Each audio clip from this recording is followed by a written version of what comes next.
Okay, everyone. Well, thanks for coming out here to our Psychology and Film seminar. This is going to be fantastic. It's an honor to have Mark here from Indianapolis. We're also want to say thanks to Grace and Peace for co-hosting this event.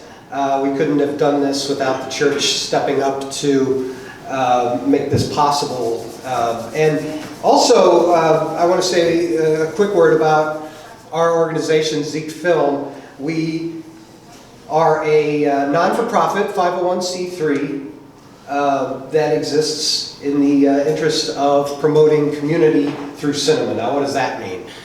We are basically, we have a few different objectives. We have our website, which you may have seen, which is ZekeFilm.org. And at that website, you can find all manner of film-related content. Sans news, gossip, trailers, nonsense.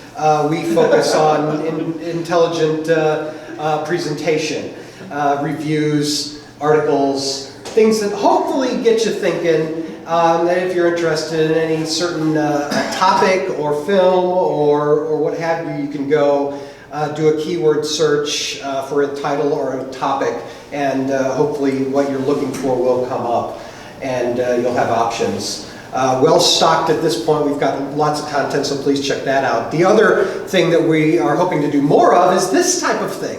We'd like to have more speakers and seminars and build from here. So this is going to be an edifying experience, and we hope that you guys come away enhanced. So we will be in the back selling books. Mark has brought with him two of his own books that we'll be selling, and then he's got a few others to show. Yeah, there you go. Okay. Go ahead. Yeah, this is his book, When the Lights Go Down. You wrote this a couple of years ago? Yeah. Yeah. And give a quick blurb about this? Sure, yeah. This is a unique book because it's based on story. So I tell story after story after story in this book. I'm a storyteller, so that's how I communicate. Every section, every essay begins with a story. It's unique also in the sense that beyond the first two essays that you see in every section, you will also have, good morning, you will also have interviews with experts from around the country who have actually engaged in whatever their specialty is, like horror, science fiction, or whatever. And then there are questions for film thinking and so on in various genres, so I think you'll find it beneficial. Yeah, it's a good book. And there's a half-hour discussion, I think, as long as it was, Mark and I discussing this book on ZekeFilm.org. There you go. Under the Zeke Talk, which is our podcast. We're going to be going, I think, to audio only pretty soon. But in order to make that happen, that's an immediate need that we need for fundraising. We actually need like $250 to get the professional quality audio recording, idiot-proof software subscription that we need. So we're set up back there with a Square reader. We can take credit cards for the books, and Mark will get that money. We can take credit cards, donations for ZekeFilm, and of course we'll get that money, and we appreciate it. And that's tax exempt, and we'll get you a tax exempt letter by email. And also, we are finally set up to take the money for lunch, which today is a donation of $3. Neil Doss is making us lunch, and so we'll break and have that, and you can pay by cash or card if you have the $3. Actually, if you pay by card, it's $3.25 because there's a processing fee. Okay. This book. Yes, so this book is a unique book in the sense that it deals with a connection between probably the most important education book ever written by a Christian, which is The Abolition of Man by C.S. Lewis, and then all of the interest in science fiction. So all the writers, and there are some really interesting writers in here, I mean PhD of philosophy guys in here, that write about their favorite science fiction books as it relates to Abolition of Man. My chapter is chapter 2, which kind of initiates the whole book, which is on the theology of, and the title of my essay there is monster in the mirror. The problem with technology is the problem with us. So the issue of our own inherent corruption. Fantastic, and these are great. So again, $20 for this one, $40 for this one, $40 for the pair. So if you buy this, you get that free. And Mark will sign it for you. So, so that's, yeah, no, it is a deal. So yeah, that's a special deal he put together just for you guys. So I think without further ado, you should have a handout.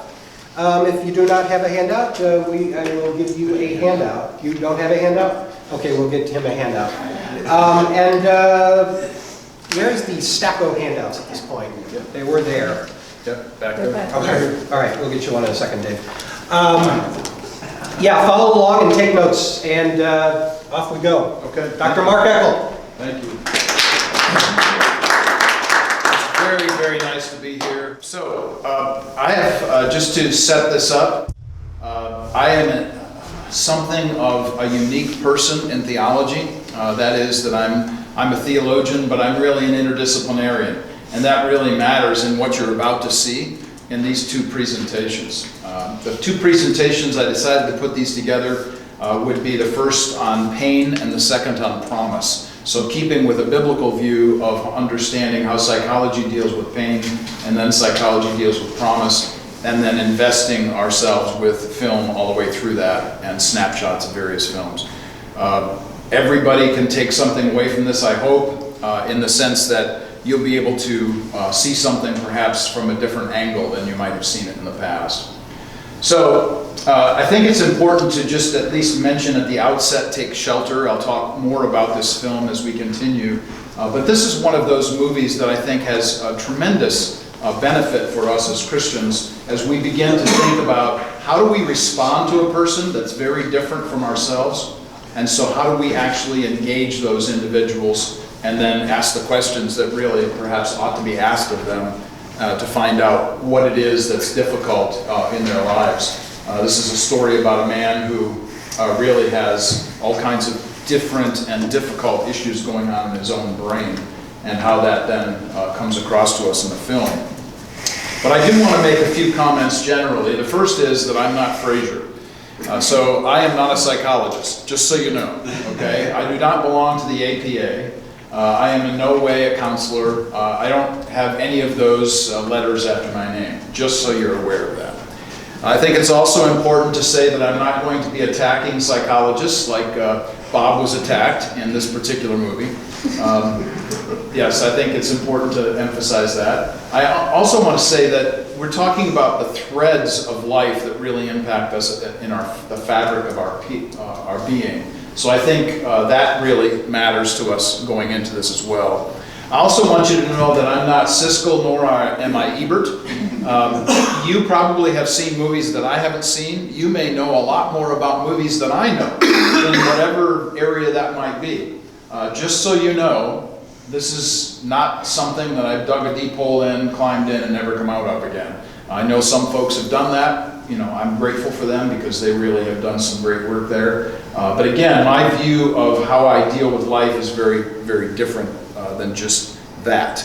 So I want to emphasize that I am truly an interdisciplinary theologian. I figured since I was in a PCA church, I'd put up a picture of Calvin, you know, to make everybody happy. So there that is.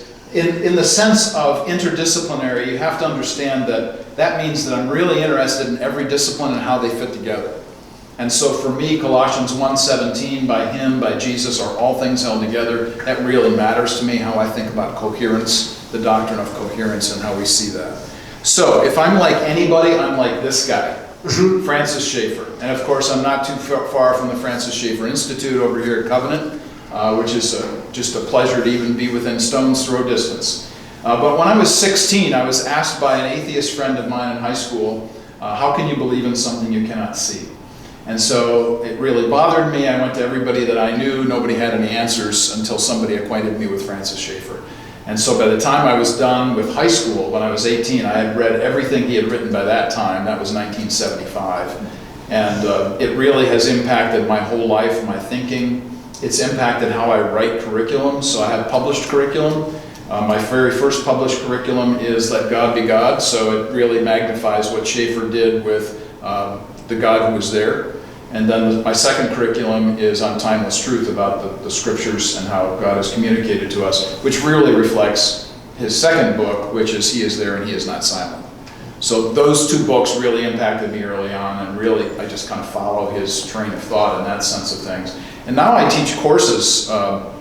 Really, I teach lots of different kinds of courses. I teach a high school course on Gothic horror literature. You would all get a kick out of that. Frankenstein, Dracula, Jekyll and Hyde. You know, right now we're in the middle of the island of Dr. Moreau, and the students absolutely love it. They love that stuff.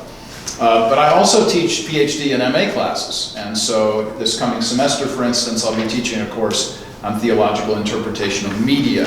So I do this kind of thing all the time, and I'm always kind of engaging. How do I think differently about psychology or film, or in this case, the two of them together? How do I think about those things? And that matters.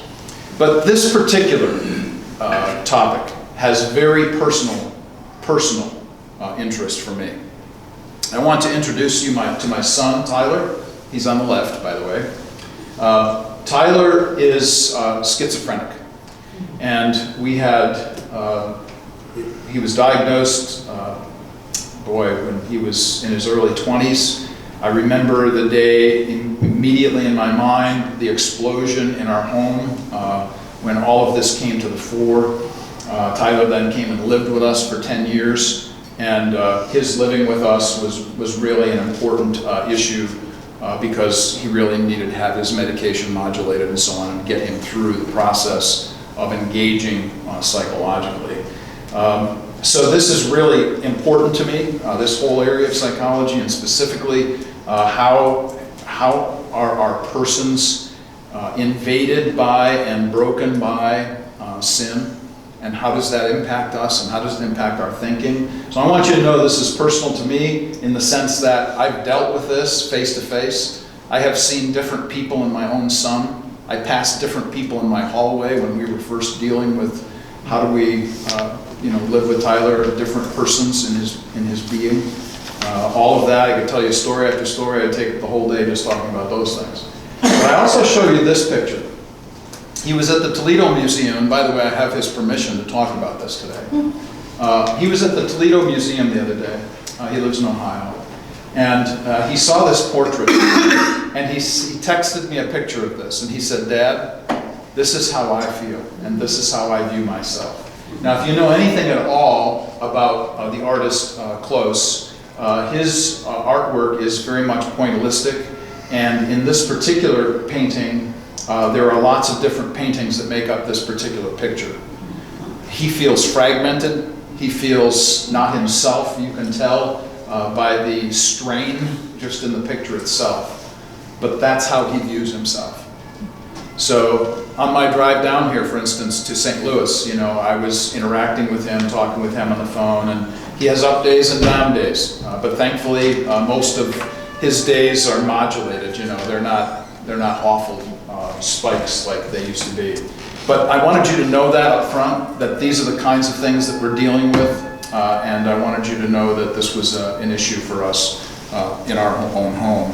So highlighting that then, I wanted also to have everybody aware about this issue of moans and wails and screams that nobody else hears, but my son does. The voices that come from the microwave and the pantry and the television, still for him. He still hears voices. So this is something that impacts his life. The images that insert themselves in every sight line for him, and then the thought which is unending, what will happen to me and why should I continue to live? So the issue of suicide is ever present. The issue of how do I deal with the life in which I am given is ever present. And so the difficulty of that is a personal thing for us, and I wanted you to know that. So this is, from a biblical vantage point, honest to what is. I tell people all the time, I'm an idealist who has been bludgeoned by the hammer blows of reality. So I really do believe in the ideals of life. I still believe in them. But I also recognize that things get pounded into you in ways that none of us likes. And so we have to deal with that in our present world, which is very hard sometimes. There's much we don't understand. This issue of life, what can we do? There is sometimes little that we can do with it. There is always relationship with others, however, and that's what we're after. And there is never finality to earthly situations. There is only what I refer to as the tapestry. And the tapestry is important to me because it emphasizes this threading. But it's also important to me because, to me, this is the picture of the book of Job. The book of Job, as God looks at it, as he is creating this marvel of work from his perspective, but from our perspective, all we get to see is the tie-offs and the knots and the things that don't fit together. And that's when I talk about the tapestry, I'm talking about it from our vantage point and the difficulty of that. So, this is an important idea that I need to say up front about the Psalms, that 70% of the Psalms are lament in one form or another, and we need to understand that. We need to get a sense of how we're going to communicate that in the world in which we live. And this is one of my favorite Psalms in that regard, as it relates to this person who is afflicted in every way possible. And this is how the Psalm actually ends, and darkness is my closest friend, Psalm 88. So if you want a psalm about the difficulties of psychology, the difficulties of depression, the difficulties of suicidal thoughts, Psalm 88, a lot of folks are there. And I think it's important and incumbent upon us as Christians that we understand that, first of all, and that we have generosity and grace and kindness and compassion with others. So let's get to some of the films that I think are important as it relates to the issue of pain. So we can take this in lots of different directions. What was fascinating to me as I thought about this, and as I thought about how am I going to present this, I thought, you know, photography is really something that has been twisted in many ways. And you see on the left-hand side the 1-hour photo film with Williams, and then the Manhunter movie. Of course, this is where Hannibal Lecter got his beginning back in the late 1980s. And both of these films are connected to photography, so the interest that people have with a visual image and how that then catapults them forward into helping them toward the sinfulness and the awfulness of their own corruption. And of course, what we also know about this is that The Silence of the Lambs picks up the Hannibal Lecter story, and that Hannibal Lecter story is all about visual imagery and how does somebody see themselves. The whole concept of identity, you know, we talk a lot about identity politics now. Man, this was going on back in the 1980s with Silence of the Lambs, with the issue of identity, because this is what this guy was after. He wanted to become a woman, and he was trying to create this persona through killing women by then stitching together their skin and so on, the awfulness of that. But all of this begins with understanding that as human beings, we are indeed twisted. So I gave you 4 pages. I'll just pause here to say this. I gave these 4 pages to you because I'm not going to insult your intelligence by reading them to you now. Please avail yourselves of them, but I would emphasize that I have given some thought to giving the emphasis on depravity. That is, some of what you'll read is about how we struggle with our own sinfulness. But I also give a great amount of emphasis on our dignity. And I do believe in the tension between the two of those things within each of us. That we struggle with our depravity, our inherent corruption.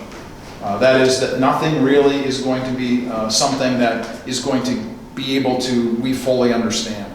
But at the same time, I think it's really powerful and important that we also take this concept and understand that our dignity is important as well.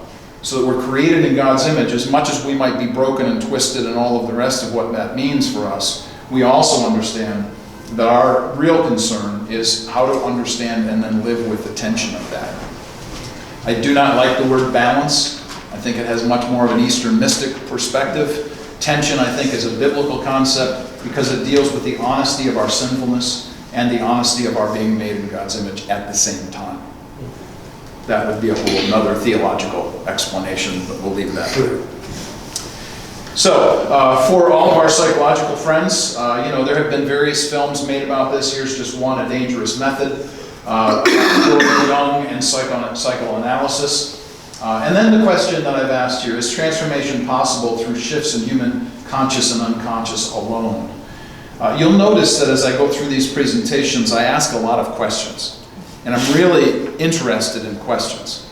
I'm not interested in preaching at you about, this is my view and you should take it and, whatever. I'm really interested, however, that we think these topics through carefully and genuinely and then compassionately. And so while I would struggle with both of these particular psychologists, I also believe that there are pieces of truth in a broken world, no matter who's talking about them. And so we can find pieces of truth in both Freud and Jung, as well as psychoanalysis. But to take it hook, line, and sinker, I'm not going there either, because there's a lot of error there. One of the great errors is this issue of Western pragmatism, I call it, which is really centered in a works righteousness kind of idea. And so this concept of we have to do something for resolution is an important idea.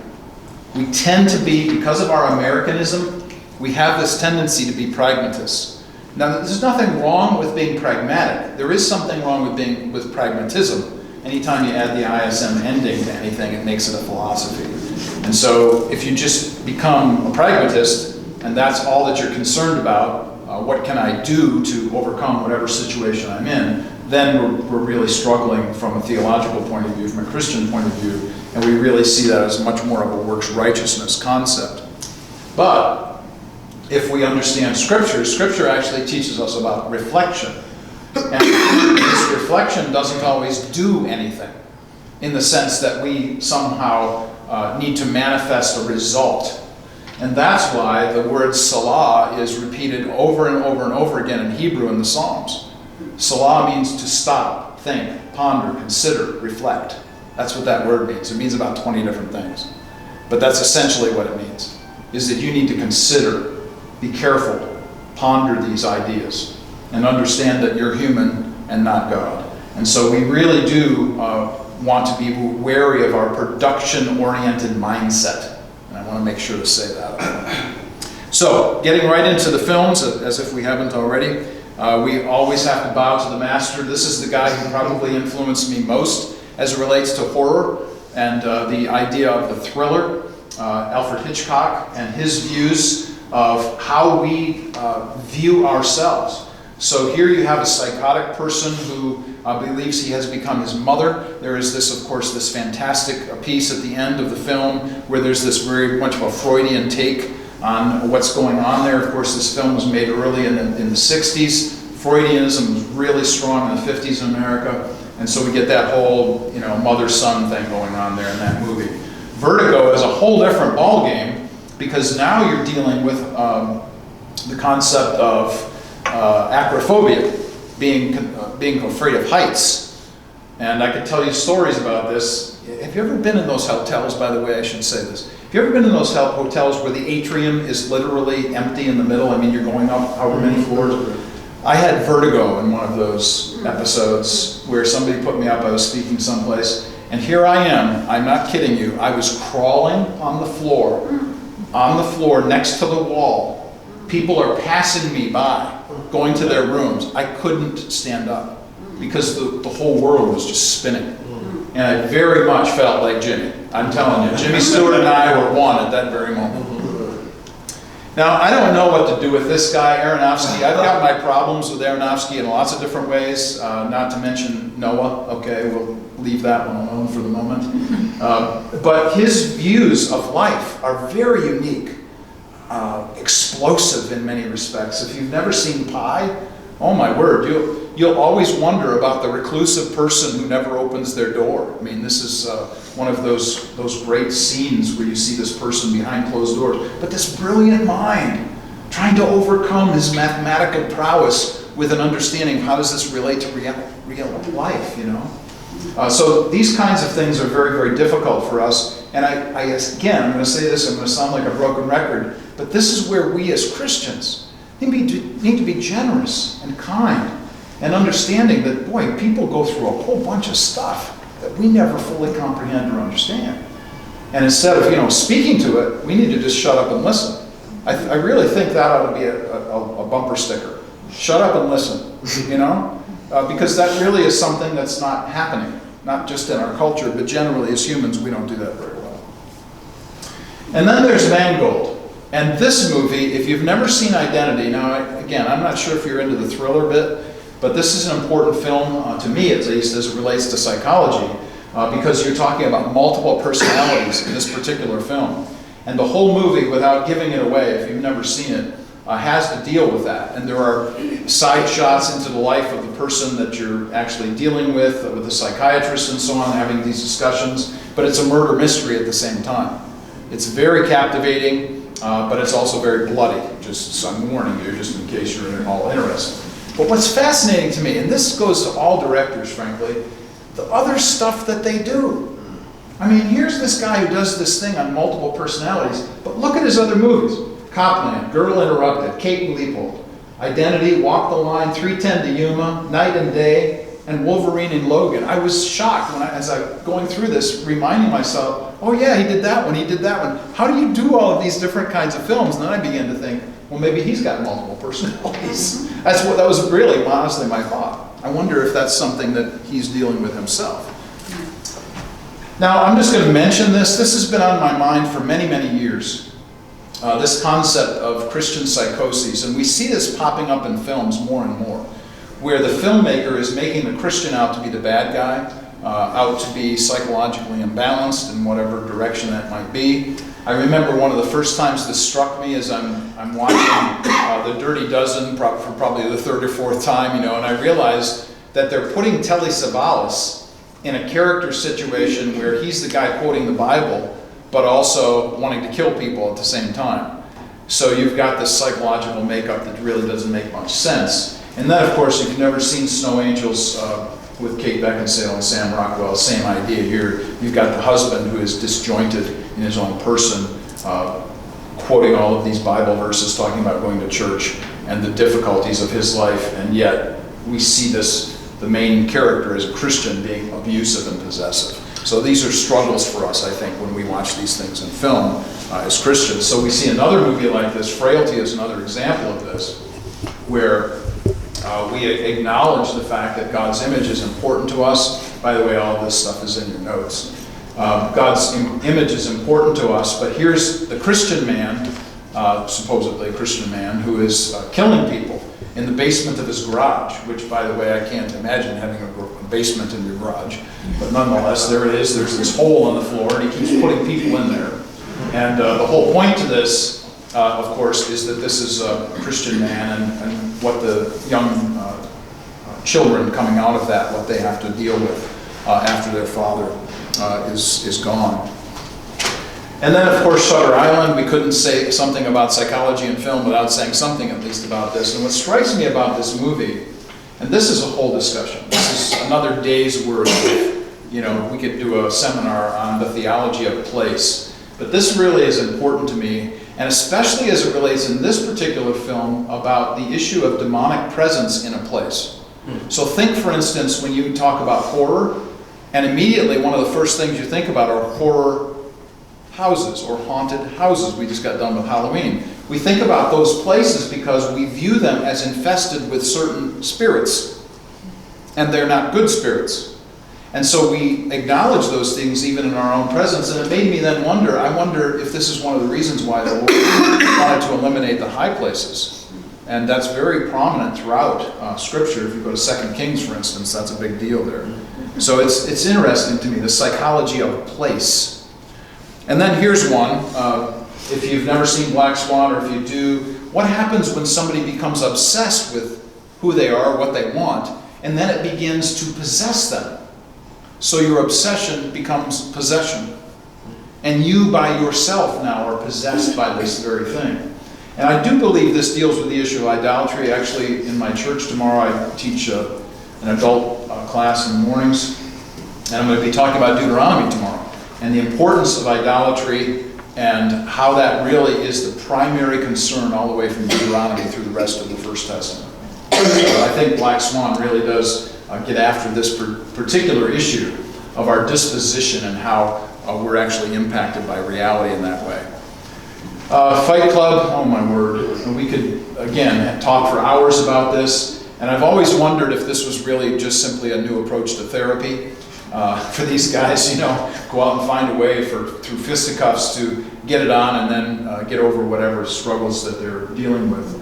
So again, I've asked questions out here. How do we interpret what we need to overcome in our own internal struggles? How do communities form to address them? So here you have these fight clubs that are addressing this particular problem that these guys see in their lives. And how important is community in that respect? And then what is missing in culture that necessitates a fight club? Why do these have to exist? That's an important question also for us to consider. How do we think about these things in a different way? And then this one flew over the cuckoo's nest, and my question is, who's really insane here? And I think that's maybe one of the primary themes that's coming out of this film. Is it institutions which make people insane? The policies of institutions which promote our unwellness? And how do we address the power of the nurse ratchets in the world around us? How do we deal with those folks? And do we think that institutions make us bad? Or, remembering that institutions are made up of individuals, how does that then impact us as we begin to think about these things? So again, One Flew Over the Cuckoo's Nest, I think is a very important film in that respect, raises a lot of good questions for us. I gotta tell you that this one I just lost. Seriously lost. Not only are memories lost in this movie, but Mark's lost in this movie. I really have a struggle with how to understand this eternal sunshine of his mind here. Jim Carrey does this brilliant work. I've seen this movie any number of times, still trying to wrap my mind around it. But the psychological depth that people go to consider these issues, I think, are important questions nonetheless, and certainly a movie like this should prompt it.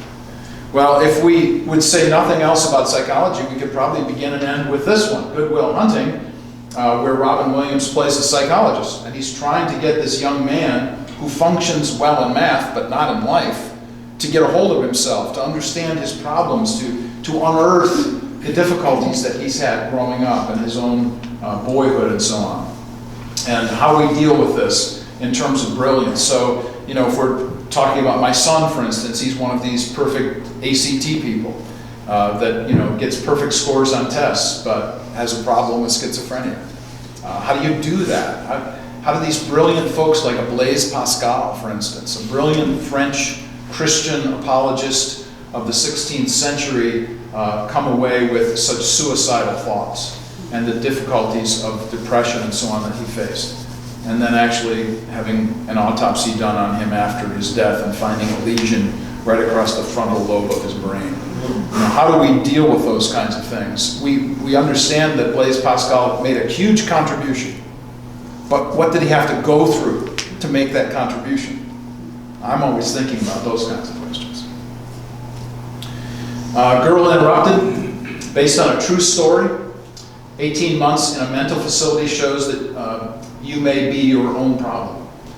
So the issues that surround this particular story, people are people, not labels. You have all of these different characters being played out there. Actually, one of them is a lesbian who, at that time, in the early 1990s, was diagnosed, at least in psychology circles, as a problematic issue that needed to be overcome.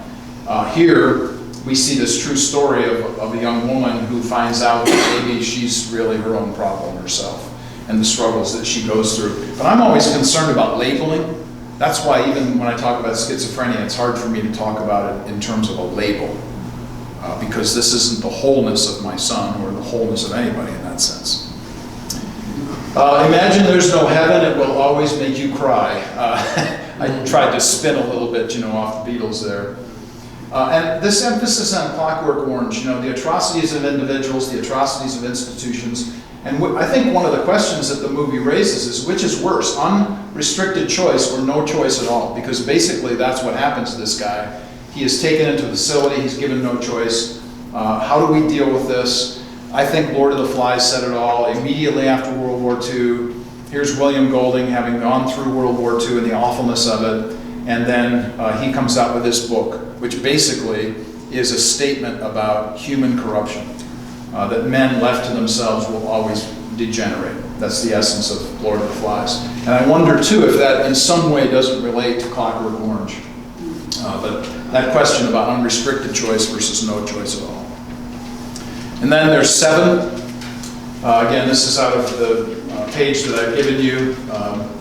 This is a very difficult movie. Of course, these days, just because Kevin Spacey is in it, that's automatically something that people are going to look at it with a skewed eye, of course. But human attempts to understand, and then our failure to understand those things. How do we focus our attention on the motivations of a person? I don't understand how you do that. And that's why the Psalms, and all the way really through First Testament teaching, it says over and over again, only God knows the thoughts and intents of the heart.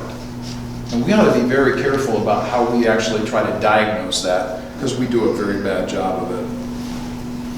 We could talk about PTSD. Of course, one of the movies that was early on, right after World War II came out, or was finished, I'm sorry. This movie came out in 1946, as I recall, The Best Years of Our Lives, and what it showed was the honesty of young men coming back from warfare and the difficulties they had to not only reintegrate themselves into the culture, but the culture with them, and how difficult that was.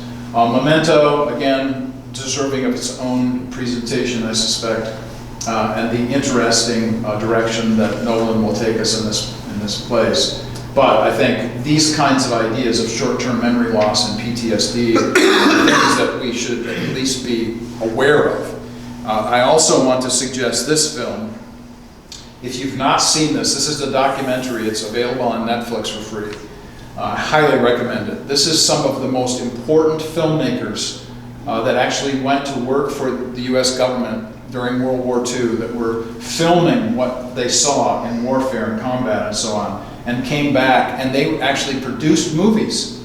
These movies were never seen until just recently in the last few years, and they were never seen because the US government thought that this would show their soldiers in a bad light. But basically these movies were showing the awfulnesses of what happens with PTSD, but those were never shown right after World War II. And these guys were totally affected by it. Guys like Houston, for instance, was one. And their views of life and things were certainly changed by what they saw and how they filmed it. Here are just a couple of others we could go after if we had the time to actually explore in more detail. You have brain injury in a movie like The Lookout. It's really an interesting film in the sense of a heist, but at the same time it's interesting because one of the main characters has brain damage. And how does that person then integrate himself within the storyline? And then El Cortez is a movie, again, not one of those great films, but a film that was actually done with autistic spectrum folks in mind. So it was actually honored by the autistic groups around the US because of what it actually showed and how it showed this particular character in a way that was very sympathetic. I want you to know that every day I get the Harvard Business Review sent to me in my email. So I'm reading constantly about what business people are talking about. And what I find really interesting is that every day, if not every other day, we're talking about the psychological impact in the workplace. How does psychology impact the day-to-day work that people are invested in? I find these articles fascinating, and how the workplace is even trying to deal with psychological issues. And I wonder sometimes if the workplaces wouldn't be bettered through viewing film clips and having discussions about movies. But that, I'm very biased. So there's that. I think we should be mindful of movies like A Beautiful Mind, the story of a brilliant prodigy mathematician, and what happens to them. You win the Nobel Prize for this, but then you see your life spiraling out of control. And how do you deal with that?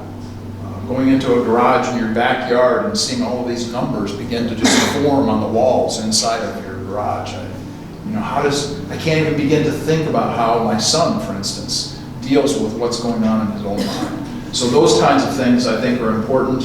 Highlighting somebody like this, I think, is a good thing for us as Christians to do. Here is this question, of course, the famous scream. This is out of Psalm 77. If you've never read Psalm 77, I've actually, there's a whole essay on Psalm 77 in this book. I just need time to think. I wrote that some years ago. But one of the points that I'm making here about this is that these moans are both heard and unheard. So when people are struggling and when they're flailing about in life and trying to anticipate what's next or what they should have done or shouldn't have done, or just this thing hit them sideways, how do they deal with this? This kind of idea in Scripture is all the way through the Bible. Again, something that we should take note of. I would be remiss if I didn't talk about some important works that dealt with things like dementia. For instance, John Swinton's book, Dementia, Living in the Memories of God, is an important work, I think. Somebody who's actually been going through it or had gone through it themselves. This is being honest about what you don't see. So how do we deal with folks who might be aged individuals, who might have lost their ability to fully comprehend? How do we interact with them?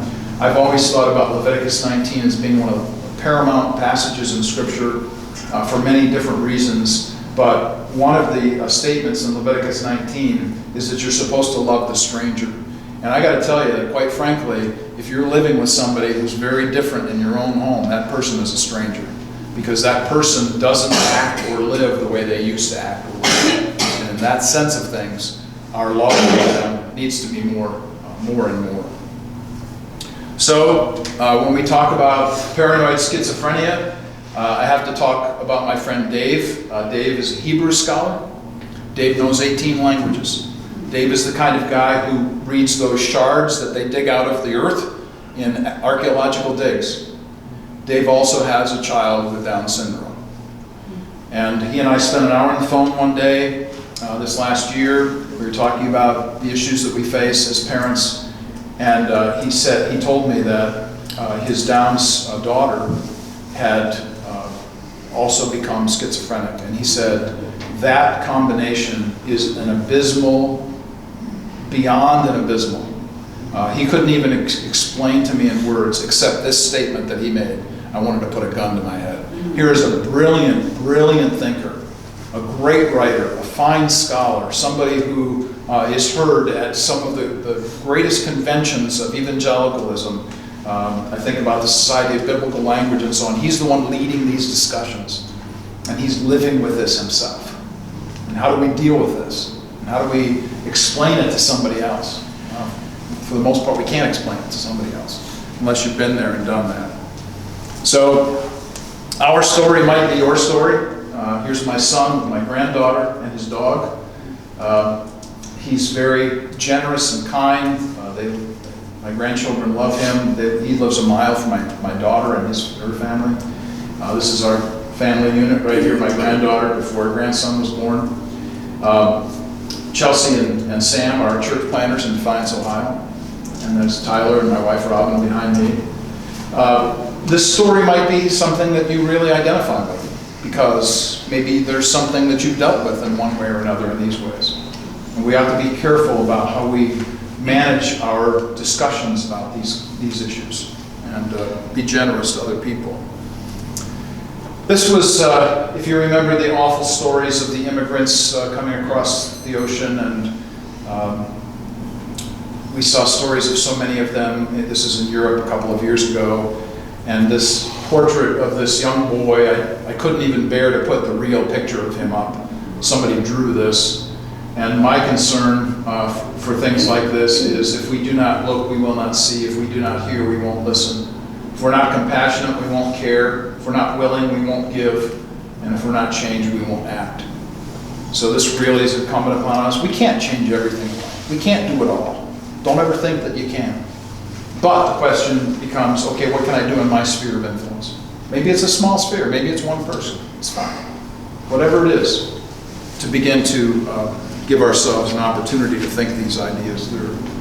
So I like to end things like this with questions. You'll notice here, nothing is ever so simple as one-to-one correspondence. We shouldn't use words such as fragmentation, compartmentalization, nor reduction.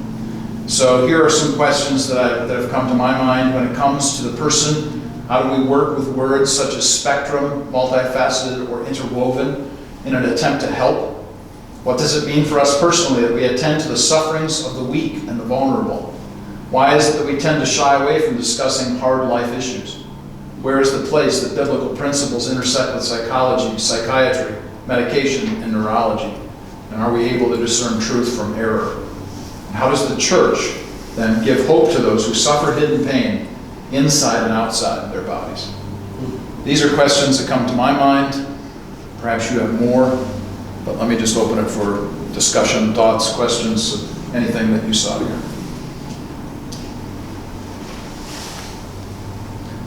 Yeah, Mark, this is kind of a general question, but you mentioned several of these films you've seen multiple times. Yes.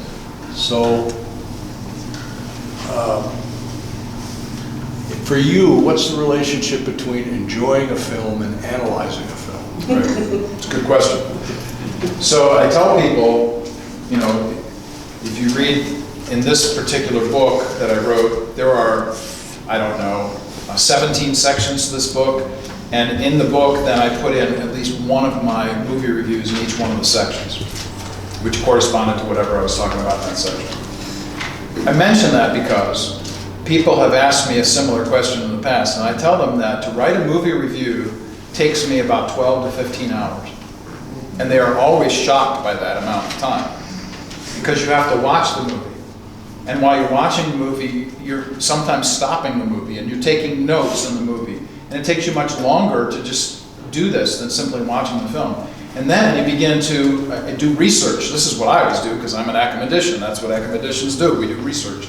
So I start looking at the director, you know, and why the screenwriter did this and so on, and I'll show some of that in the next episode that we deal with. But it takes a long time, and sometimes that means to review the film again within the time in which I'm trying to actually create this review for the film.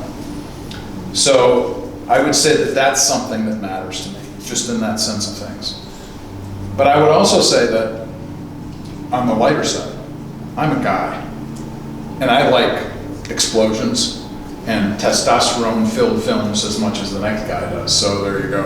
I watch them over and over again in that sense of things because I feel some kind of catharsis with the characters.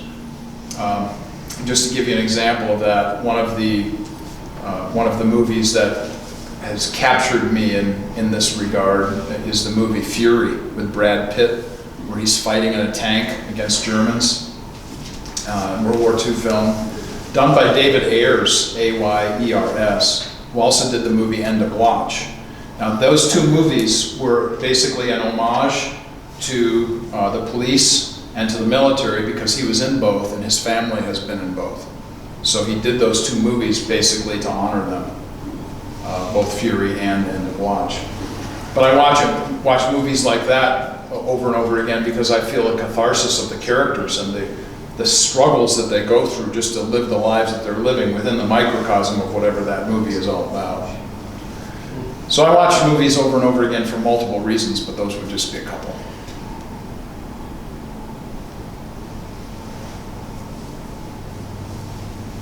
Have you ever had to shut a movie off because it just felt too real? Yep. Absolutely. The question is, do you shut a movie off because it's just too real? So I'm going to give you an example of that, and you probably will be shocked when I tell you. I couldn't watch and refuse to watch any longer Lord of the Rings, Return of the King, with the scene where Smeagol kills his friend. Because quite frankly, I have seen a lot of movies, and I've seen a lot of killing in movies, and I know that nobody's getting really killed in a movie. I mean, I know the blood is flowing from some tube some other place, you know. I get all that stuff. But that scene, I couldn't watch that scene because that scene is too real to me. There's something else I can't watch movies that deal with alcoholism, for instance, because my father was an alcoholic. So I dealt with that growing up and the abuse in the home and all that kind of stuff. So those kinds of movies are very difficult for me. I am just as much a political animal as anybody else in this room, and there are certain movies that make me upset, and I can't watch them because of that. So there's that aspect of life. Sometimes, and I tell Robin this, my wife, I tell her this, you know, say, baby, you know, I can't watch that movie right now. I have to be in the right frame of mind sometime. And then sometimes it takes me a year to watch a movie because I've got to get over whatever it is that I'm trying to get over to watch the movie. And that could be a multiplicity of things, but Yes. Thanks for asking that question.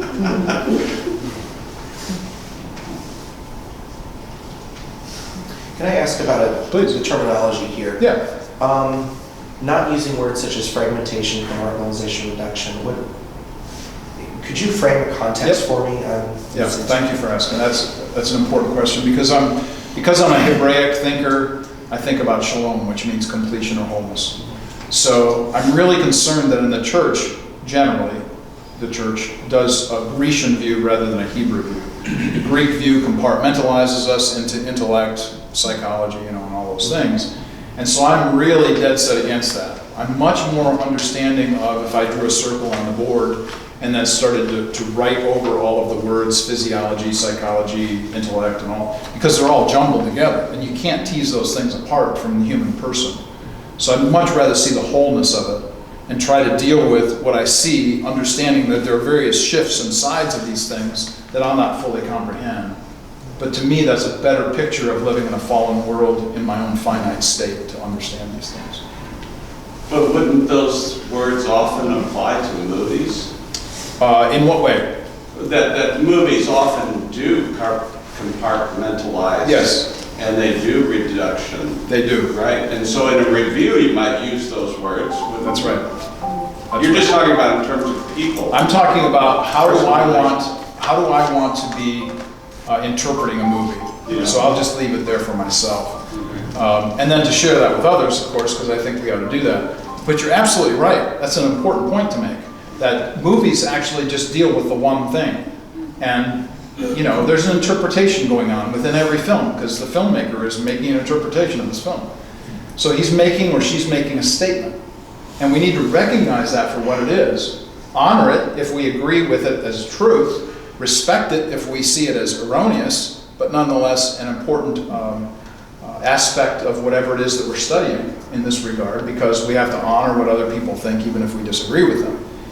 So yeah, absolutely, each movie has something that compartmentalizes or fragments it away and tries to just shine the light on one piece. How do you educate yourself on which movies to watch? Like, how do you decide, where do you go, what do you do, what is your method? Yeah, I'm telling you right now, straight up, I miss Hollywood Video and Blockbuster. Mm-hmm. Okay, because this is what I would do. Because I'm I'm a physical guy that likes to hold the thing in my hand and read the back of it. I miss that. And I'll tell you what, I made so many friends in those stores because I was in there every day, every other day. But that's how I would do this. I would go through these stacks and I'd see this new independent film's out. This is really cool. I'm telling you, it's a harder process now because you can't have that very much of a visual, here's what's available to you now. It's a hodgepodge. And so now you're dealing with Netflix and Prime and Hulu and all kinds of other, good things in the sense that they give you lots of stuff, but I feel like I've just been at a dump truck dumped on my head, with stuff. So when I'm intentional about it, and I'd say that's the key word to life, really, intentionality. When I'm intentional about it, I go look for what are the most recent acclaimed independent films of 2016 or whatever. And then I'll go and watch some of those because I'm really in that mood to watch those kinds of things. I try to keep up as best I can. I love ZekeFilm for that because you all do such a great job. And it's the reason why I'm here, really, because I honor what you guys do with that. It's a hard thing to educate yourself, and it's a constant thing.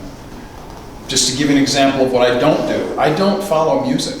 I really like music, but I can't keep up with music. I've just decided I'm going to really focus on film, so even that I can't keep up on as much as I might try. So all of us, in one way or another, can only take in so much and try to find ways to make that happen. I don't know that I've answered your question. Yeah, I thought of another question. Please. If nobody else has one right now. Where in your, in all of this, where does comedy fit in, if at all? Yes. So since Comic relief. Comic relief, yeah. From all the other stuff. Honestly, I've done a film weekend. I'll never do this again. I did a film weekend. We watched 5 films from Friday night to Sunday. Oh, gosh. And they were all, and I didn't realize this, of course, until afterwards, but they were all dramas. And there was a woman who left after this event, and she said, I feel like a wet dish rag. I was totally emotionally wiped out. And I wasn't thinking, about these things, So what do I do for comedy?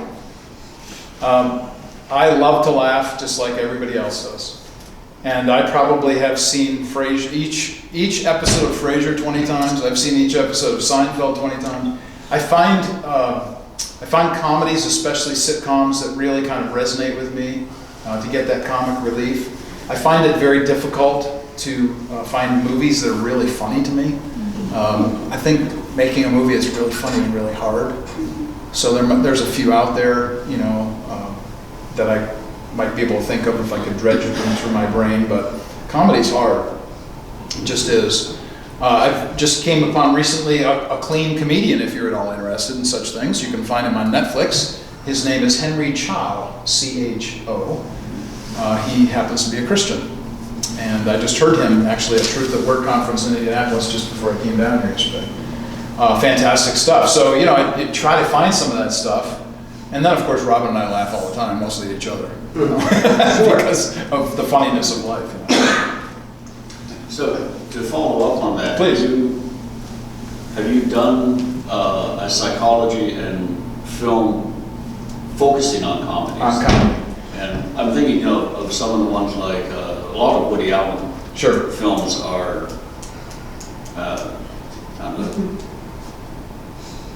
what they cover is really intense, but you're laughing throughout. Oh, yeah. And there's where you well said, man, comic relief. You really do need that. And I think that when movies do that, especially thrillers or partner guy films, stuff like that, the comic relief. That's the reason why Bruce Willis movies are good. Die Hard. The first Die Hard. He's crawling through the maze of what he's got to crawl. Yeah, come on for Christmas. We'll have a good time.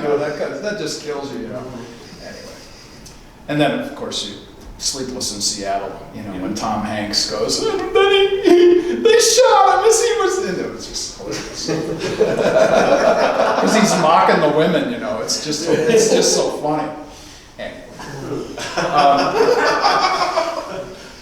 They're talking about, and of course, if my wife were here, I can really pillory these while I'm here, but of course it's being taped, so. She won't watch it. But this whole idea of, Hallmark movies. Thank you for that look. That's exactly what I feel like every time. But I can sit down with her and I'll look over at her and she knows what's coming. She hates it every time. I'll say to her, so have they kissed yet? Because of course the kiss happens in the last 90 seconds or whatever. So back to your question. I have done a lot on comedy in the sense of cosmic how do I want to say this? Cosmic concepts. Because the word comedy or comedic actually comes from the word cosmic, which gives us this understanding that there's an order to the world. And I could do a whole presentation for you on why order is necessary for comedy to be funny. And why that's so imperative as we think about this, that God has created an orderly world in a way that we can now find these things hilariously funny. So for instance, if you took the 100th episode of the Seinfeld series, there's this piece that I used to show to students all the time. It's where George wants to be the latex salesman. And you go through this 5-minute piece, and what do you have to know? You have to know what is latex. You have to know what the Guggenheim is. You have to know where it is, why Kathy and Regis are involved here, who are they? There's all kinds of things. And I ask the students, what cultural knowledge is necessary in order for something to be funny? So I deal with it from that aspect too. The necessity of cultural knowledge, you have to have that in order to laugh, because otherwise things don't make sense. You can speak the same language as an Englishman and not understand any of their jokes. None of them. Speak the same language, totally different culture. Lots of ways to go with that. It's like the last line of "What's up, Doc?" Mm. When she looks at it and says, "Well, love means never having to say you're sorry." She bats her eyes, which is funny in itself. But his reply is even more ridiculous given the context. He says, "That's the dumbest thing I've ever heard." Yes. Oh, that was the lead line of your last movie. It's like, unfortunately, that wonderful moment is completely like, it falls flat now, but it's actually hysterical. Yeah. Context and culture is everything. Yeah, that probably was the funniest line in 1972. Yeah, it's not the funniest line now. Yeah, now nobody knows about Love Story, Right. which it's referencing. Right. Yeah. Now that would be a whole presentation by itself. Which movies that are older stand up still today that people could watch? So I think about the Thin Man series, 1930s. Oh, yes. Oh my word, are They they stand good? up really well. They are so good. They're so good. Man. So Yeah. anyway, we could do a whole thing on that. Yeah. Yeah. How about Pixar's Inside Out? What about it? I was a little surprised that we didn't see that one go by. Yeah, I actually eliminated it from the presentation. You eliminated it. Are you not a fan? What happened? I love Pixar, but then Pixar went to the dark side and became Disney. That happened way before Inside Out. Yeah, I eliminated it mostly because I wasn't really sure how to deal with it in terms of pain. The pain of things, because it was more of a lighthearted kind of approach. Maybe I should have done it for the comedy issue, that kind of thing. First of all, I'll just say I love Pixar stuff. I think Pixar is tremendous, fantastic, until they were absconded by Disney. But yeah, I think that's probably the reason why I wanted the pain to be pain, maybe more than any kind of lighthearted insertion. But isn't most comedy built out of pain? Oh my. Within context? Yeah. I mean, See, now you're making me think I should have left it in and talked about it. No, you're right. That's what we're having. It's You're a right. discussion about it. Yeah, you're right, Well, absolutely. I love the film in terms of just, pure I guess, relatable psychology of so many, an average life. We have the inner life of an 11-year-old girl and what's changing. And I tell you, that film, in the best possible way, destroyed me while I was watching it. Yes. I was just emotionally destroyed, enjoying the daylights out of it, but also like weeping. Yes. And I had my daughter who was, I don't know, how old was Grace when that came out? 5? 6 maybe, watching the movie, and she didn't know what to do with it. She got it better than the boys did at that time, but it's just like, when we see Goofball Island, in her mind, the lights go down there and it crumbles into the abyss, and that part of her personality is no longer the goofball kid is gone, and she's becoming a teenager, and it's just like, these sorts of things, are my very much soft spot. And I think, it's the truths, it's a very universal truth. And I think that, we see there that, that there's a tangent about Inside Out. Anyway, in defense of Inside Out. Oh, of course. Yeah, it's good stuff. Yeah. Absolutely good stuff. I wanted to comment on, my brother who was mentally ill, and he was in the State Institute in Madison, Wisconsin. And the combination of that kind of going on, but mixed with some comedy. Okay. Our pastor went to visit him, and when I just saw Dan later, I said, "Well, Dan, how did it go?" He said, "Oh, it was fantastic. He made me the vice president of the world." Okay. The vice president You had of the to world. laugh. I mean, President of the world. take it in. Yeah, that's right. It kind of goes back to the question that you asked Kevin, right? That you asked earlier about, the comedy issue and your point about your brother in this regard. I think about what the Jewish folks have called gallows humor. And the difficulty, of course, of dealing with pain and suffering, and how do you deal with that, and there needs to be some kind of release for this. So I do think that there is that emphasis of comedy that can actually do that, though we all know that it's horrific, the awfulness of what's going on. Is that the pain of Life of Brian in the final scene, where you're watching the crucifixion happen, and all of a sudden the most happy, joyful song that could ever occur is occurring during that process? Is that what a lot of Christians reacted to in that scene itself? It's like, no, this is mocking the suffering of Christ, but yet in a sense, it really is looking on the bright side of life. Yeah, you flip that thing around and you see it a different way. Yeah. And I think there's the power of the filmmaker.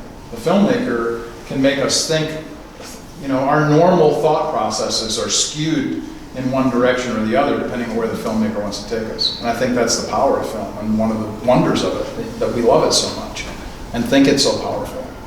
I'll just say this at the end of this session, that one of the things that I was doing in the 1980s and 90s was I was teaching my students how to watch movies and how to write film reviews in the 80s and 90s. And I told them then, which is, I think, become true, and that is that the visual would usurp the verbal, that the visual image would dominate words.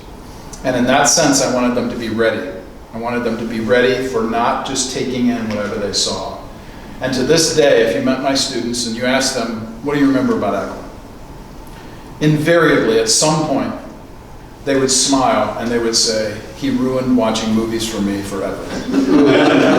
And I still get those notes, Facebook messages, texts, phone calls, lots of things from students who say to me, the same stuff that you were teaching us, the tools of how to watch something, are the things I'm teaching my kids now. Let me make sure I'm understanding. The visual will usurp and has now usurped the verbal. The verbal, in that sense of things, yes. And Well, that's what it started out as. Exactly.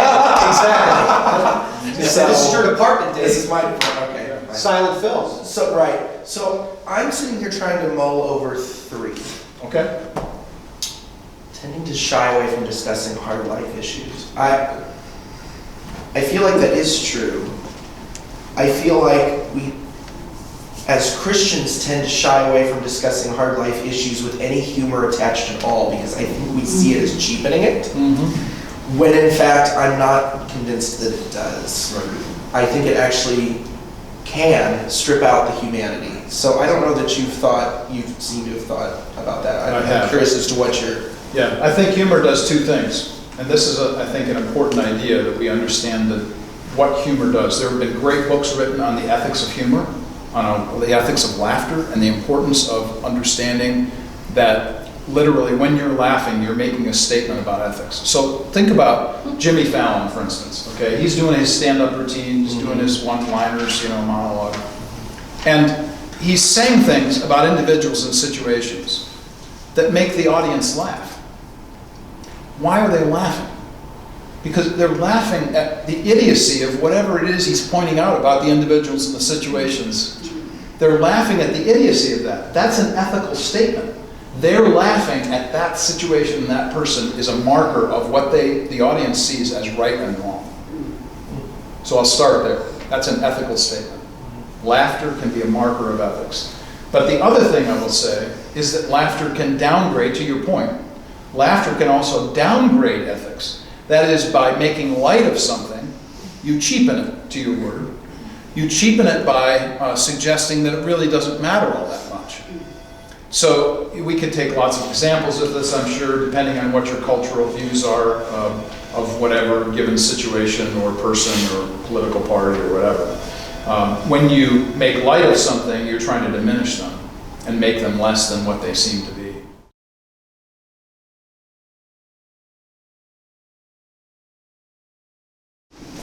All right. So the first session that we dealt with was the issue of pain And of course, when you do something like this, you don't want to leave people in a down note, so you want to make sure to at least enliven it in some way. I'm going to suggest some really important films that I think are really important. If you've never seen them, I hope you'll run to see them. I think they're really valuable and powerful movies, not the least of which is the one that's on the screen right now, The Unfinished Life. I love Robert Redford films. I could watch his stuff all day long. In fact, the movie 3 Days of the Condor is still my favorite movie of all time. Of course, it came from the novel 6 Days of the Condor. They couldn't fit 6 days in, so they had to do it in 3. So there's that. But this movie, if you want something that deals with all aspects of life, spousal abuse is in this film, for instance, an issue of somebody being maimed, and what do they deal? How do they deal with their physical pain and suffering? A woman and a child displaced from their home. I mean, I could go on and on, but really, really fine stuff. You can watch this movie with just about anybody. Everybody will get something out of this. I highly recommend it if you haven't seen it. So, I should tell you that all of this started for me in 1986. Did I put 83? Yeah, it's 86. 1986 when a movie called Short Circuit came out. So I was in the theater. I don't go to the theater much anymore because it's too expensive. And so we were sitting in the theater, and there were 300 people in this movie theater watching Short Circuit. So the basic point of the movie is this robot is created for military use. Lightning strikes it, it becomes human. And it becomes more and more human throughout the film. It's really funny, lighthearted kind of thing. So here I am sitting with my pregnant wife, with a couple of friends in the middle of this movie theater. Toward the end of the movie, the creator of the robot and the robot actually get together and have a conversation. And they're having this talk, and the creator of the robot is just fascinated by the fact that this thing is human. And so he hears the military coming in with their tanks and so on, and he says, the military is here to kill you, speaking to the robot. And the robot says, killing is wrong. And the creator, of course, is absolutely dumbfounded by this ethical statement the robot is making. He said, well, who told you killing is wrong? And the robot said, I told you killing is wrong. At that moment, I don't know what possessed me. I will give you my wife's telephone number. You can text her to see if this is really true. This is what actually happened. I stood up in the middle of the theater. I pointed at the screen, and I said in this loud a voice, that is not ethically possible.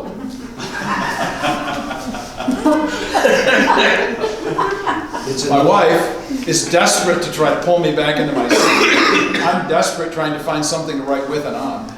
And she whispers in my ear, can't you ever stop thinking? No. And the answer to that is yes, no. Since I've had this problem for a lifetime, I can't stop thinking. So, that's what started this really for me, and if you want an understanding of where Mark's coming from, when it comes to movies, it really starts with Short Circuit. And there's so much to say about the psychology of Short Circuit, I'm sure, but I wanted to at least tell you that story because it's funny. Because of comedy, we have to have a lighthearted moment here, right? But also it gives you a sense of, there are certain starting points, I think, for all of us. In one way or another, we get started on something that enlivens our conscience, our passions, whatever it might be, and we start going after that thing. So I wanted to say, I mentioned Lord of the Rings a moment ago, and I wanted to say this about Lord of the Rings, and specifically, well, just generally about psychology and film as a whole, that epic tales, and there are so many of them. I taught ancient literature for a time, and all of the ancient tales do the same thing, deal with good, evil, lost, found, road, destination, despair, hope, acceptance, rejection, beginning, and end. And when I think about psychology and film, I focus on despair and hope, because all the way through great literature and great movies, these kinds of concepts are constantly being revisited. In one form or another, I would suggest to you that every single movie does one of these at least, if not multiple, if not all of them. I use Lord of the Rings because it's most notable by Christian audiences at least, but I do believe that we see this in Genesis, we see this culmination in Revelation, and I do believe that this is how God has established His Word. The bookends of Genesis, Revelation that actually help us to understand all these concepts and ideas. So, getting into some of this, again, this piece that's written over here is on those handouts, if you're so inclined to read those things in the future. But my concern always when I'm reading, or when I'm watching a film like the Silver Linings film, I am going into this film thinking to myself, you know what, I have a son who is, as I explained earlier in the first session, I have a son who deals with these kinds of issues, and these kinds of movies then make me more generous and gracious to people who might have mental, intellectual differences than I. And of course, the funny statement at the top, you think I have problems. What we discover is that we all have problems. And that's really one of the key comments to the whole movie, actually. But we are all made in God's image, and what is important to us is that we not separate ourselves. We talked about fragmentation before. We not separate ourselves by any of these things, station, race, gender, and so on, but understand people as people. And the promise of that, I think, is really wonderful and good. And I think it's what Hollywood can do when it puts its mind to it, do a good thing by highlighting something that's very difficult in life and say it in a way that's enlivening as well as inviting. I think that's important.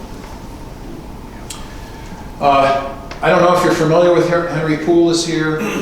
This is one of those movies that I showed, I think I mentioned a moment ago, in that 5 series on a weekend that totally wiped people out.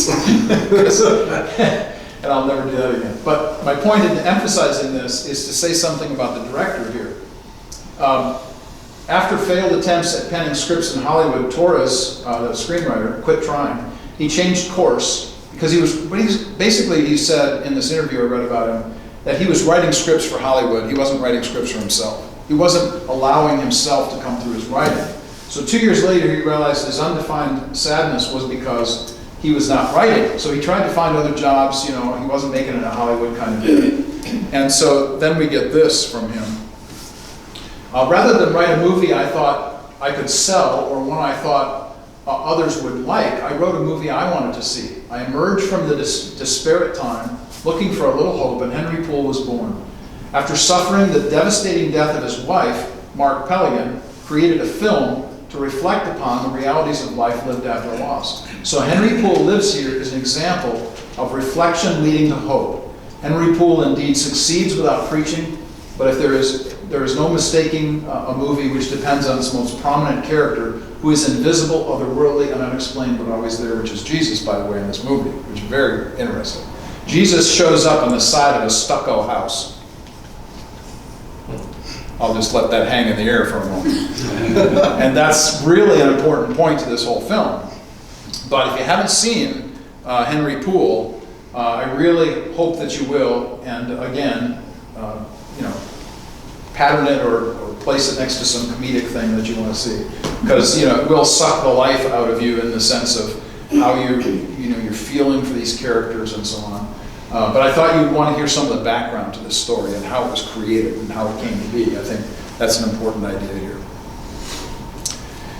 I mentioned a moment ago that I teach various classes, and one of the classes that I teach has to do with how to interpret media. And so what I do in my class is show them 2 films. This is part of the process of being in front of them. I'm not a lecturer in that old sense of lecturing. But I show 2 films and we talk about them, one of which, and both films are about immigration, by the way, and one of them is entitled A Better Life. If you've not seen A Better Life, I highly recommend this. I think it's on Netflix or Prime for free.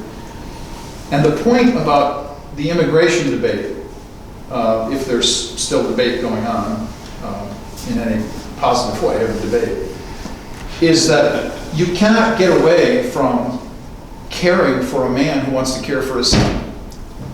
Could we agree? This is what I always want to say to people. Can we at least agree on, and fill in the blank, can we at least agree on caring for your son is an important thing?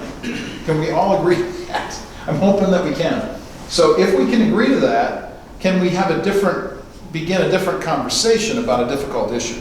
So this is what I try to do with students, is to get them to think differently than they normally do. And like Emily Dickinson once said in her poem, I love that poem, "Tell it slant." come at issues at a 45-degree angle.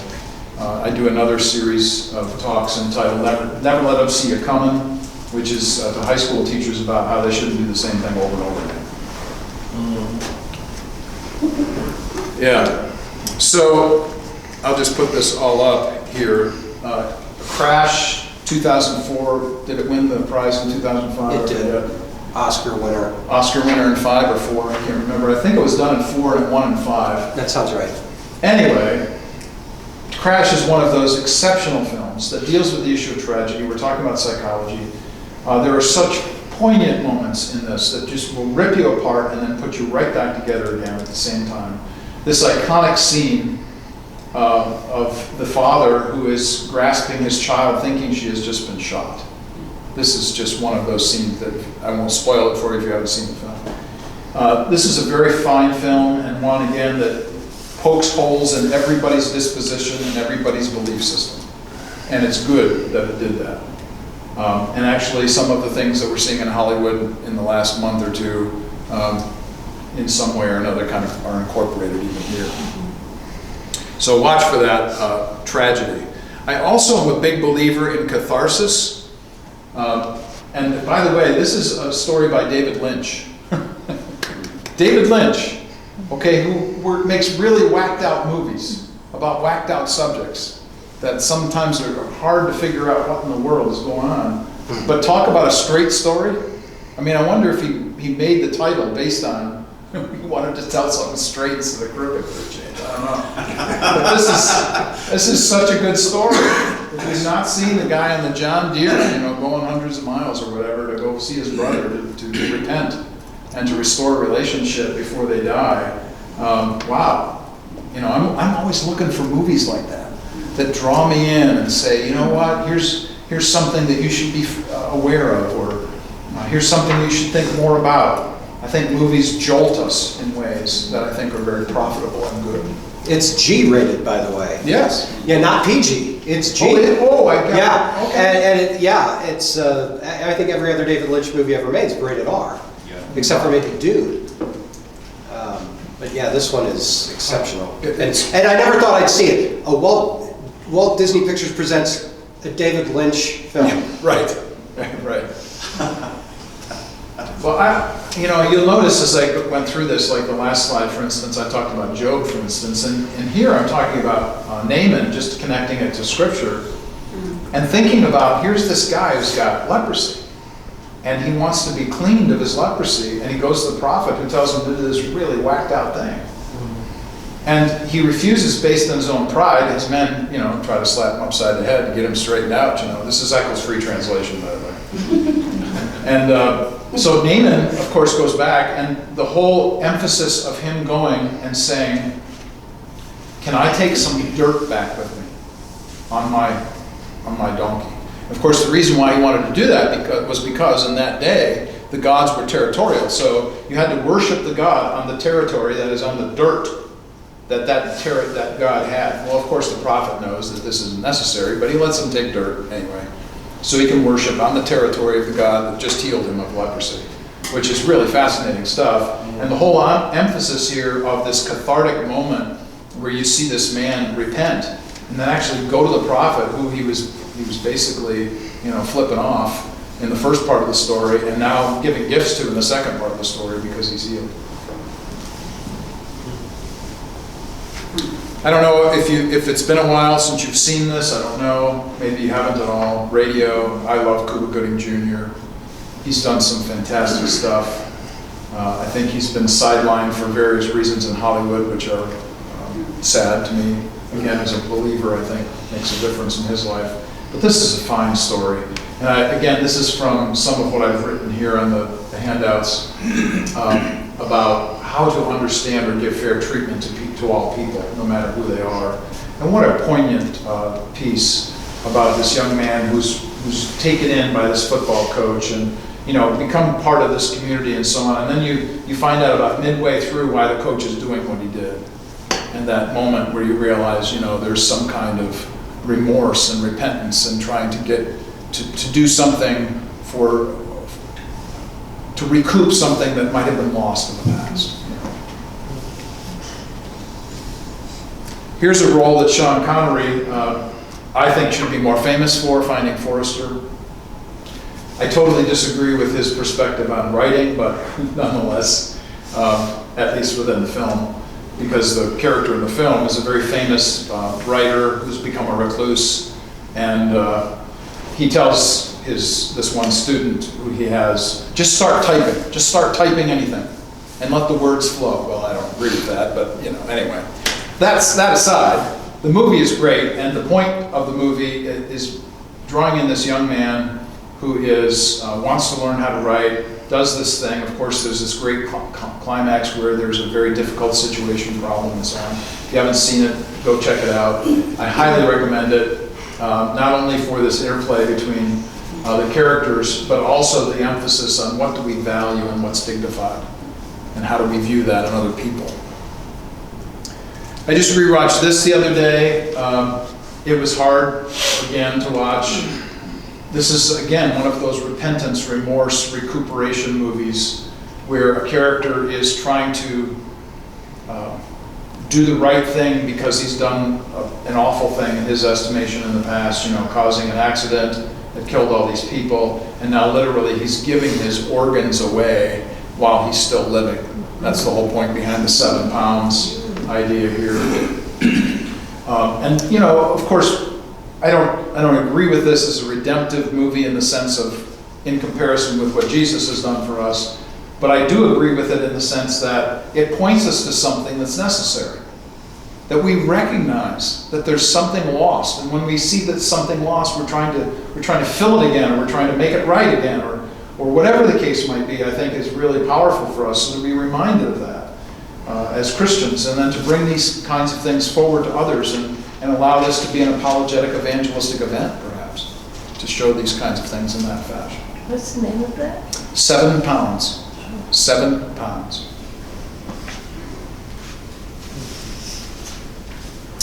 Well, here's another one that I can't ever stop telling people about. This movie, The Spitfire Grill, is unique in this sense. There was a Catholic school in Mississippi that wanted to raise funds. And they thought that the best way to raise funds would be to make a movie.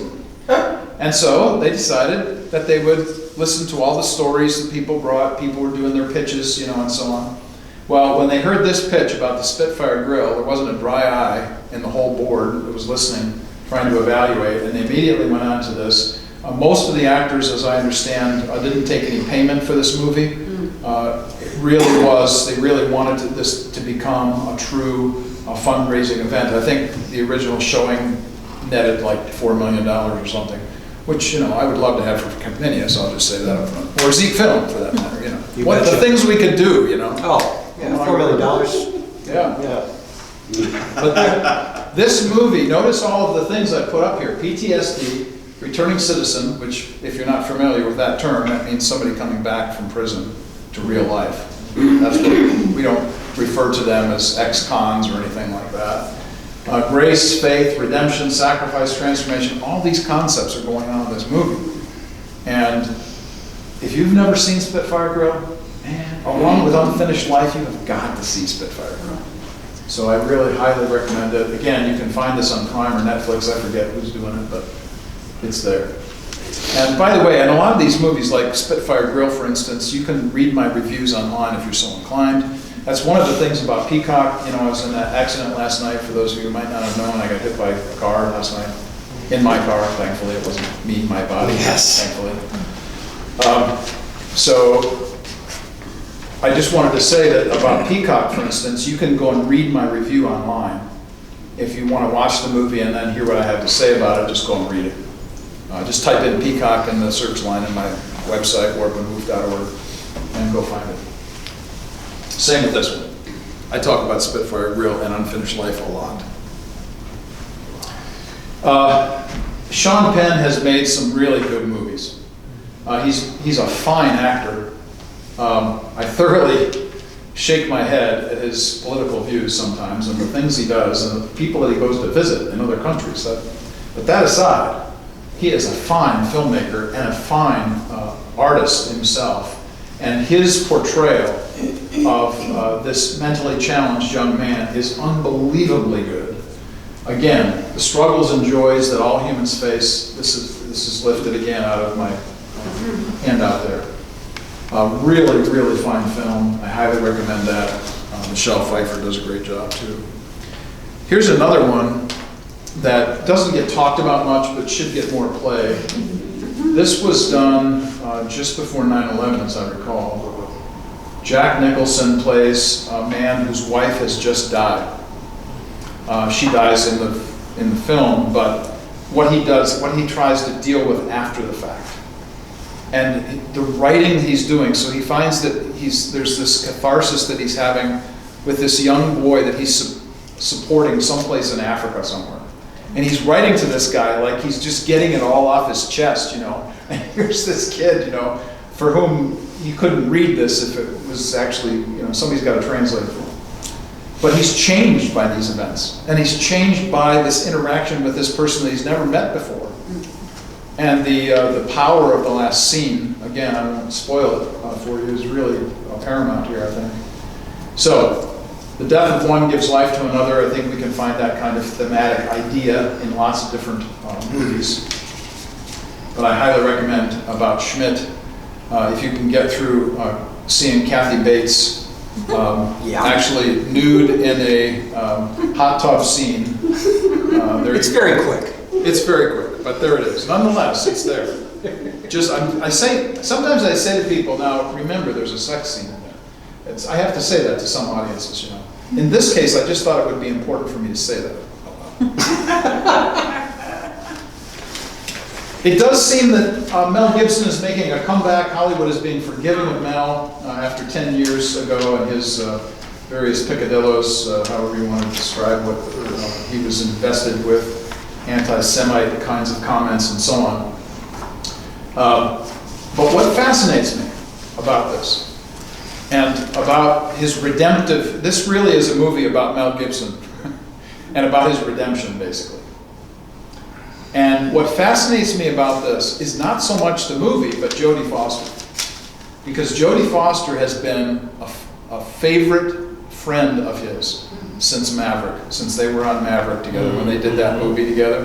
They have been close friends. And basically, she didn't come right out and say this, but she basically did this movie as a tribute, or maybe as a bridge, maybe a better word, for him to get back to Hollywood again. And I'm asking this question, do we have a Jodie Foster in our lives? Do we have somebody who can help us cross that bridge back? Are we that are we that bridge sometime? You know, can we be the person that helps somebody else get back together with, you know, a relationship that's broken? I think that's a powerful idea that comes out of this. And my title there, When the Whole World Turns Against Us, really is the backdrop to The Beaver. This is, interestingly enough, one of my wife's favorite films, and I tried to extract from her why this is, because I told her one day when she came back, she's a second grade school teacher, and I told her one day, and I'd watched this movie, and she said, oh, that's my favorite movie. And I said, well, why is that, baby? She said, well, it's just my favorite movie. So, you know, I love them all. So, but it's really great storytelling, Dolores Claiborne. It's all about these ideas. How do children respond to abuse? Boy, that's a powerful question in culture. Do they blame the victim? Is the daughter blaming the mother during the film? You know, how does that work out? How does the victim respond when the child blames the victim? How does the mom respond to the person who's blaming her for something that's not her fault? Powerful ideas. And since we just had an eclipse recently, I'll mention that an eclipse is the powerful centerpiece to this whole movie. So if you're looking for a movie with an eclipse in it, here you go. Dolores Claiborne. There it is. All right. So this is my mom and I. My mom lives in Denver. I go to see my mom 3 or 4 times a year, and we're very, very close. I grew up in an abuser's household. My father was an abuser, alcoholic, adulterer, and what really fascinates me about our relationship, this long, loving relationship that we have, is that it was born out of this suffering. So we talked a little bit about this early on, or in the last session, I should say. Dan Ellender made a comment in How Children Raise Parents that I'd just like to read out loud. Aging is inevitable, while becoming mature is uncertain. Growing up, as opposed to merely growing old, compels us to embrace both joy and sorrow. To mature, we must learn to suffer and not yield or turn hard. To mature, we must also learn to engage joy and not demand that it hang around, nor fabricate a counterfeit when it departs. Joy isn't always going to be there. Joy is hard to come by sometimes. And that's the difficulty, of course. But I show you a picture of my mom and I because this relationship is born out of suffering. And it's a very strong relationship. I talk to her all the time, call her on the phone. She was out this summer to visit us, so very, very close. And my sister and I, because of the house that I grew up in, are also very, very close. In fact, she's so jealous when I come out there. I said, "No, do you mind if I go see?" "No, you can't see anybody else. You're here to see us." I love my sister. Boy, talk about the issue of psychology of addiction. How does addiction impact those we love, our work, our close relations? I mean, think about the songs that grew out of prison in this man's life, Johnny Cash. The fact that he would co-produce a song or co-write or co-play a song with Trent Reznor, Red Hot Chili Peppers. How does that work out? Unless you've gone through what this guy has gone through in terms of addiction and the awfulness of this and the marvel of what this movie is. Fantastic film. But it'll rip you apart too, because there's so much psychological drama that's going on there. Well, speaking of psychology, we can't not talk about P.T. Anderson. I was really taken by this statement that he made. Some reporter asked him, "Well, I thought you were Catholic." And, "Yeah, didn't you watch my movie? It was one long confession."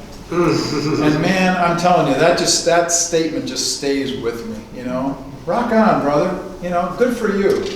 Nail the reviewer. How come you weren't paying attention to this thing when it was playing anyway? Magnolia is, well known if you've seen it, very, very hard to watch in lots of different ways. In ways that I don't even want to recount because I'd be embarrassed at some of the things I'd have to say about it. But what that movie teaches and shows, oh my word, wow. It's like a wedge and getting hit by a sledgehammer and you're slowly breaking this log apart to split it in two. Wow. And then here's one of my favorite all-time movies from the same guy. Hard Eight, one of his first. I'm sorry? Hard Eight is the title of the film. Yep. And I've watched this movie so many times. And it's this relationship with this man who you find out later on isn't who he said he is. And he's this redemption, repentance, recuperation thing is going on all the way through this movie. If you haven't seen it, I highly recommend it. Really fine. And of course, Philip Baker Hall, he is the movie. So I mentioned Take Shelter in the last session. And again, back to my son. I tell my son Tyler that he has a gift that has yet to be fully understood, appreciated, appropriated, or properly attuned to the culture in which we live. I do think, if the Lord tarries, there will come a day when folks who are autistic or schizophrenic or deal with issues of bipolarity or pick whatever, that people will be going to them as the way through to another world. So I'll give you an example of this. When my son was living with us, I told you he lived with us for 10 years as he was going through modulating meditation. And there was a family who had 2 children who were severely autistic. And if you know anything at all about, just generally about autism, you know that you literally have to put yourself into their world, into the world in which that person is living. And so this couple created a room with a glass that was a two-way glass. And they could see Tyler working with their children. And he literally, because he is who he is, with the struggles that he has, as struggling with schizophrenia, went into their world, and you could see it happen. They taped these episodes. You could see him entering their world, and they acknowledging his presence. I don't know how to tell you about that. I have absolutely no idea. There are no words for me to express that to you. That how can I say to you what I saw him do with them? Amazing stuff. This movie, Take Shelter, is about a man who we think is mentally challenged or differenced or schizophrenic or bipolar or all the above and in between, until you come to the end of the movie. And if you haven't seen Take Shelter, see Take Shelter. It is really a strong piece of filmmaking that gets the point across to us that we must be cognizant of what we are dealing with on a regular basis. That's very, very difficult, I think, very hard for us to imagine or comprehend, or really to satisfactorily explain in some sense. You don't mind that I'm not telling you about the movie? Okay, good. No. Yeah, No, that's it's fine. good. Just go watch it. There's a We bunch. appreciate that you're not telling us. Thank you. No spoilers. Some people will sit and well, tell me the end. I want to know the end. What? That way they don't have to watch the movie. That's right. That's the end of the movie. That's right. Jim would have a. Mark, I would have a fit. Please. are most of these available on Netflix? I don't know. I'm really sorry. I can't tell you that. They are. I mean, students. March, yes. My college students come, I work with college students, and they come to my home for film nights in the spring and in the fall. And they are absolutely blown away by all the DVDs on my walls downstairs in my movie room.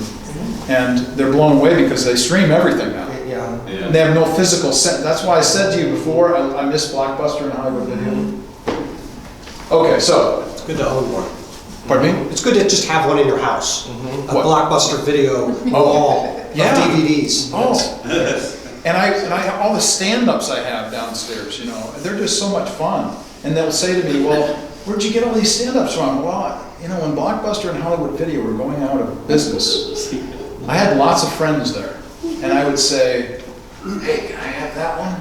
Yeah, go ahead. Because they were just getting rid of everything, they were all closing down. Anyway, that's another story. So, I mentioned Sean Penn, again, his stuff, Crossing Guard, which Jack Nicholson also starred in. Oh my word, tough stuff. But when a child is taken, what of the promise of return? So here's this detective who promised the mom that he would bring back the child. Or in the case of the Crossing Guard, you have this person, played by Jack Nicholson again, who is the father of the child who's been killed, and going after the guy who's come out of prison because, it's manslaughter, and so he's out of prison 3 years later. And what is he going to do to him when he comes out of prison? His whole life now, the Jack Nicholson character's life is all wrapped up in revenge and recompense. Well, what does that do to a person? Talk about psychology. These movies get after that idea. Sean Penn directs both of them, fantastic. Ordinary People, 1980? Yep. Something like that? Searing, stultifying, screaming pain. The ripple effect through a family marking generations. What happens when a child dies, and what happens to a family when a child dies? And that's one of the ideas that comes out of this film. Of course, that's what generates the whole action of it. But just yesterday, I mentioned to you that I was at Truth at Work conference, and we heard from Ann Beeler, who is the founder of Auntie Ann pretzels. The ones you get in the airport or in the mall or wherever. If there are malls still available here too, I don't know. Yeah. Anyway, so she was there explaining all of this, and she talked about her story about how her child died and how she went through hell for 6 years. and how her life was so totally consumed by this. So, we may not go through that personally in our own lives, but if we can watch a movie that gets us at least to be sympathetic, not empathetic, because it doesn't happen to us, but sympathetic in the sense that, you care more for this. And by the way, it's not just when this is true with any death, it's not just when the event happens, when the person dies, it is years and years and years and years and years and years to come that the trauma continues.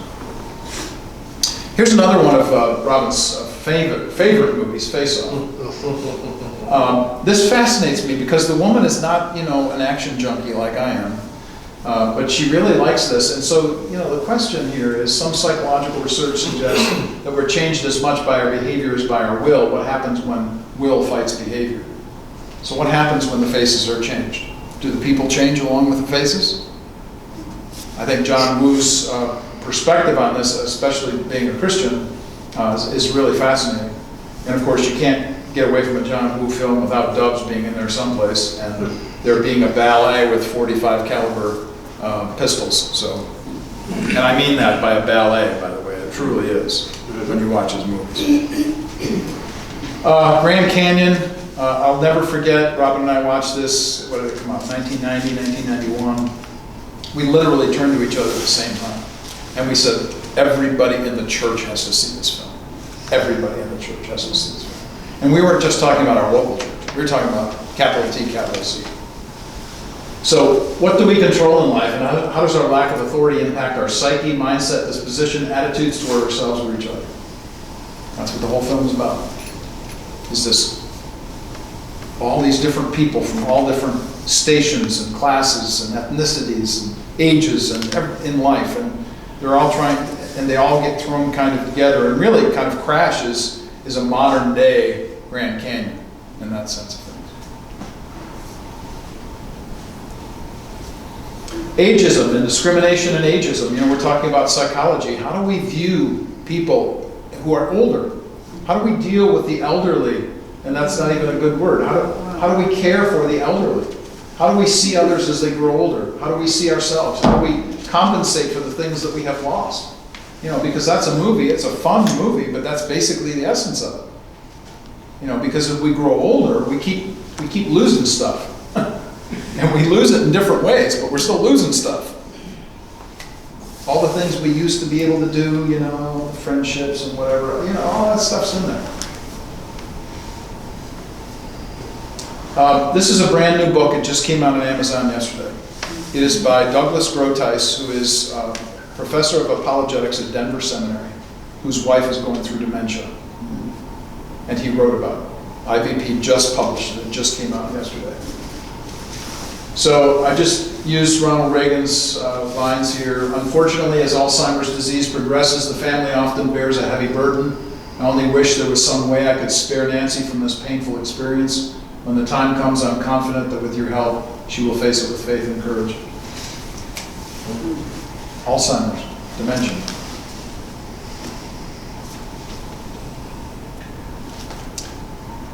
A little more lighthearted, but still a serious note.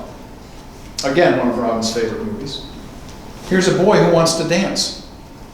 Why doesn't everybody want him to dance? Because he lives in a culture that doesn't want him to dance, because that would be different. So, do we see the spirit of another, even if it is different than our own, different than what we expect another to be like? And my question above, different according to who? According to me? According to what I think?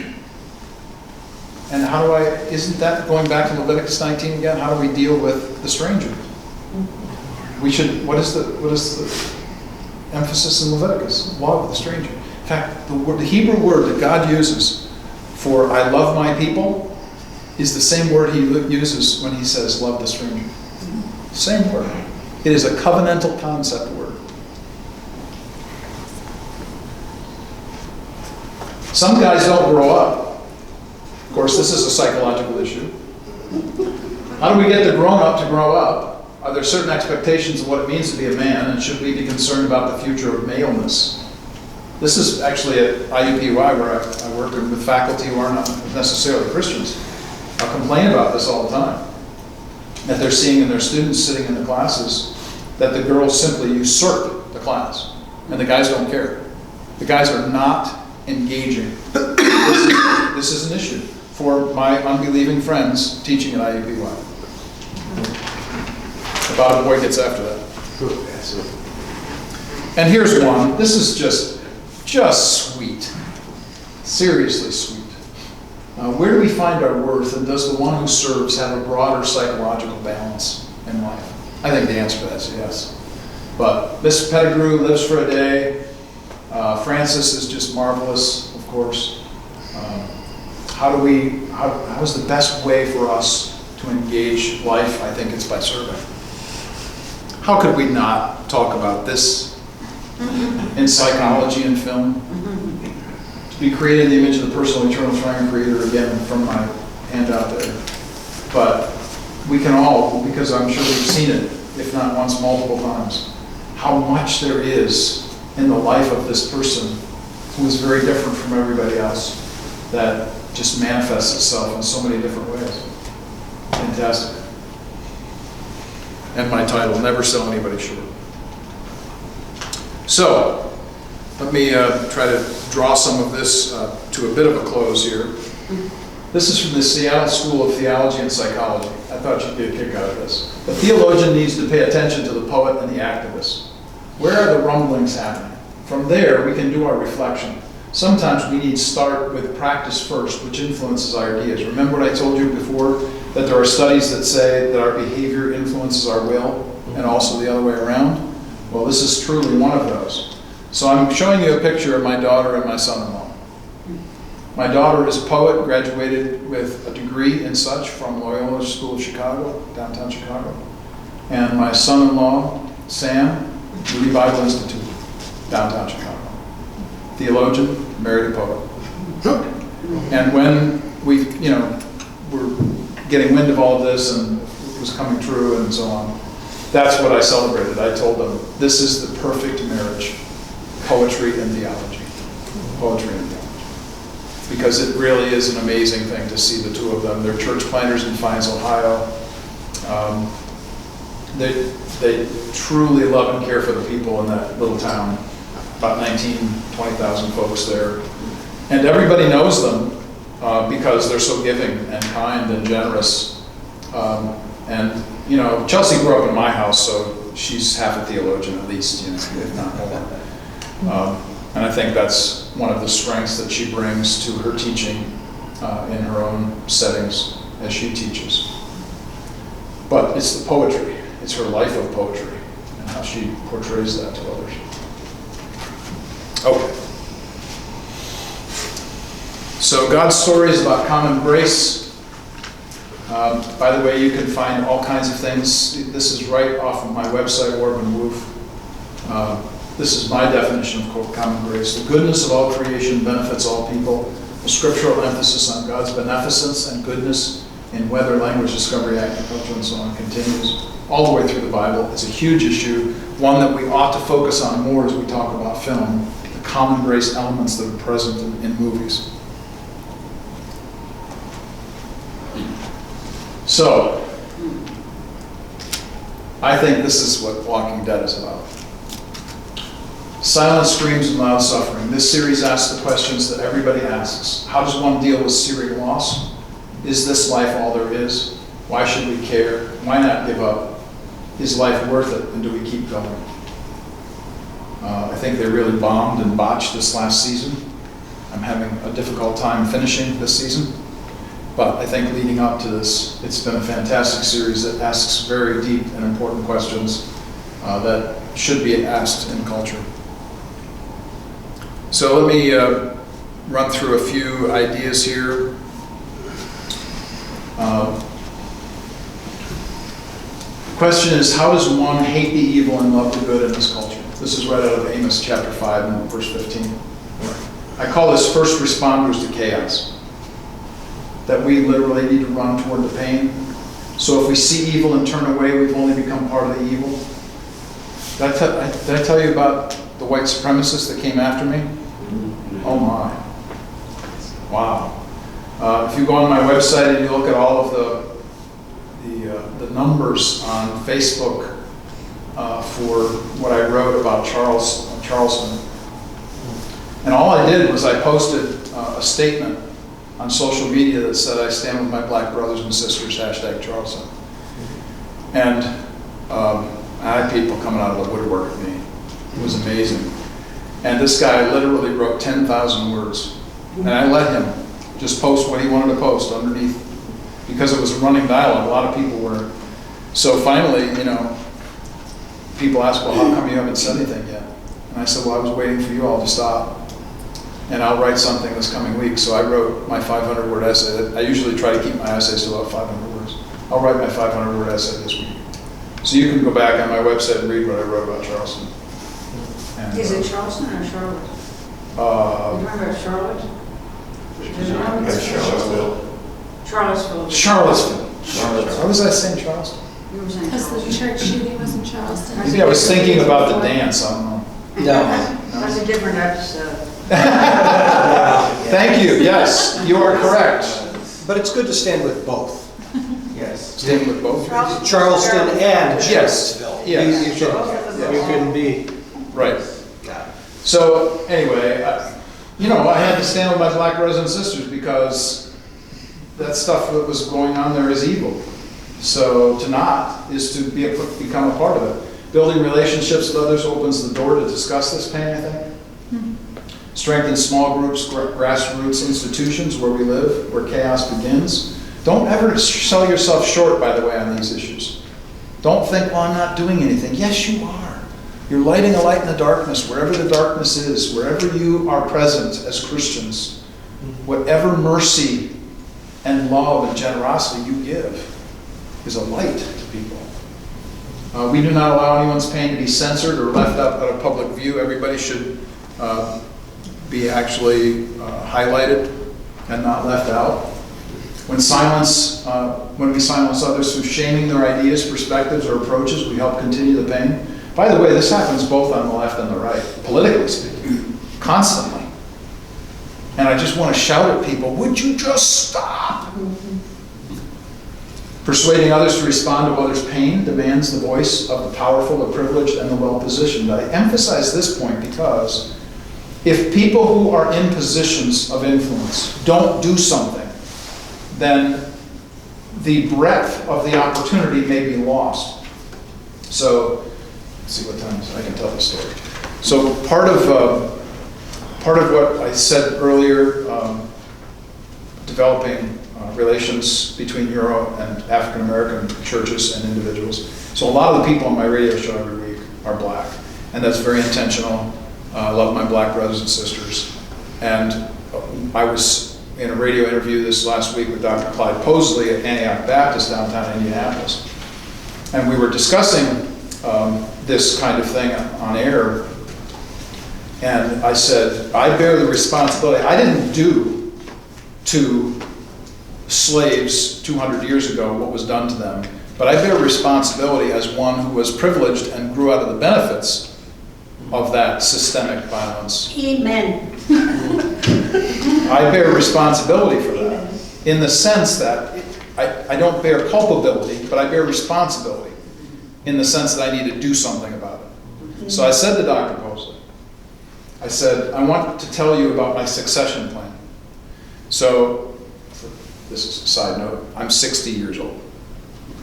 I would like to place in succession a succession plan this year that'll take 7 to 10 years. And this is my succession plan. I would like to have somebody give us $1 million.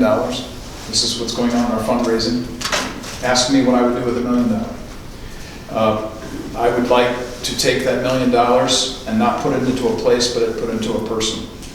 Hire a younger African American man who is already thinking theologically, but help him through that process, through the PhD, so that he has all those letters after his name that he needs in whatever field that he's given to, and that he would take my place. And that he becomes executive director, first day hire. I fade to the background 5 to 7 years from now. Hopefully they'll still pay me for doing something. I don't know.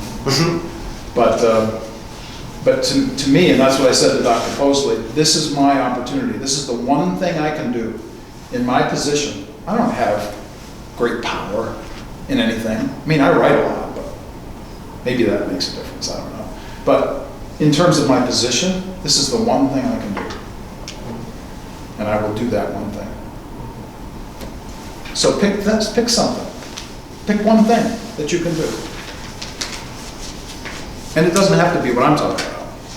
Just whatever, you know. Last few questions or statements. We do not vilify those who stand for another's pain, even if we disagree with the cause, because pain and chaos are everywhere. I see constantly on social media people with whom I disagree. Politically, culturally, whatever. But you know what? They see something that they're resonating with. God bless them. Good for you. It's okay. I'm not going to say anything bad about what they're doing just because I don't agree with the direction they're going with whatever. What does that matter?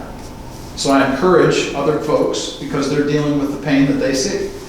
We're committing to the way of helping. Give it your all. Stick to it. Don't blame others who don't care for your focus as we do because they have their own focus. So then flip that around and say, you know what, just because somebody else doesn't get on their high horse about the thing you're on your high horse about, doesn't matter. Because it's, you know, they're focused on their thing. Let them have their thing. You go do your thing. And then we can only be and know and do so much. The horrors of our world could go viral. We cry out to God knowing we can't attend to every horror, but we push back the pain in our chosen chaos, whatever that chaos is. And we bear that responsibility. So I think to end a session on the psychology and film is to say what our radio show does every week. Do good, do good, do good. Titus 3. What are Christians doing in Indianapolis? We're doing good. We want to hear from you on our radio program. Tell us what you're doing. I've had guys who emphasize fast cars and barbecue. That's what they do good in their culture. Good for you, my brother. You know, rock on. We have others that deal with very serious issues. You know, abuse or whatever. I was on a show the other night with a woman who was stabbed 13 times by her husband.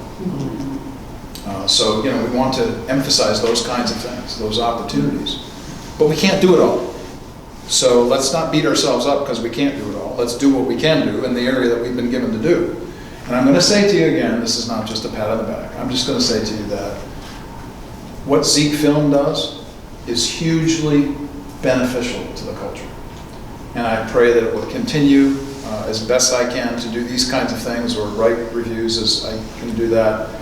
I want to do that because I think that what is happening at ZekeFilm is having an influence in the culture in a positive way. You choose that one thing, and you go do that one thing. Comments, thoughts, questions? I kind of want to just stand up and shout out, yes! Yeah. Just about anything? All of these 10 points. Yes. I love the vision of believers, Christians, as first responders to the chaos. And that's a really beautiful statement. One of my favorite commercials is about the Marine Corps. And you see this, the first thing you see is these puffs of smoke and a city in the distance and then fire. And then you see all these Marines running toward. Mm-hmm. And that's the whole point to the whole commercial is Marines run to the chaos while everybody else is running away. And you know, the bad guys are kept at a distance in our country because the Marine Corps exists. So we're thankful on Veterans Day for such people. But at the same time, we also recognize that chaos exists all around us. Sometimes in our own homes, by the way. May I be so bold to say that. This is such a helpful reframing of the discussion because so I grew up in a home where when I went to college, I saw the movie Moulin Rouge, and my mother was in abject horror that I would watch a movie that glorified a hooker.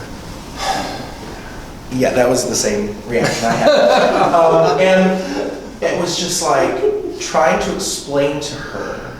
Now, to her credit, despite what you may have seen on Facebook, some of you, after trying to get her to watch it 7 times, she watched it. She would get up and leave the first 6 times. 7 times she watched it, and when I came home that that Christmas, she'd actually bought herself a copy of the movie for her own collection. Because she finally saw it for what it was. But, like, even just, like, I'm looking at, like, point 8, not vilifying those who stand for another's pain. Like, my parents were heavily involved in the pro-life movement. And everyone outside that movement, pain was vilified. And committing to a way of helping. And it's just, this is such a helpful reframe. Because I'm sitting there going, how do you explain to someone who thinks that any sort of lewd activity depicted on film, for example, is pornography? It's like, whoa, hold on a second here. But to try to explain that has eluded me for a really long time. And I feel like this gives me something to chew on. I'm taken by your comments and mindful of Tina Turner's song, Private Dancer, 1985. You know, do we care for the prostitute in the way that Jesus cares for the prostitute? And in that sense of things, you know, we have this tendency to be reviled by sin.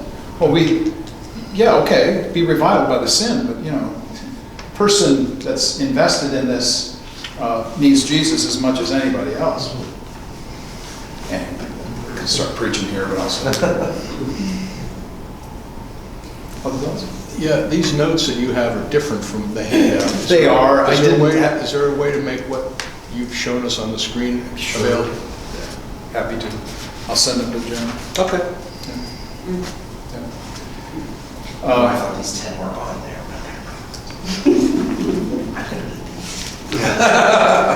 Yeah, actually, the reason I did the handout was because I wanted you to have the biblical scriptural basis from what formed my thinking.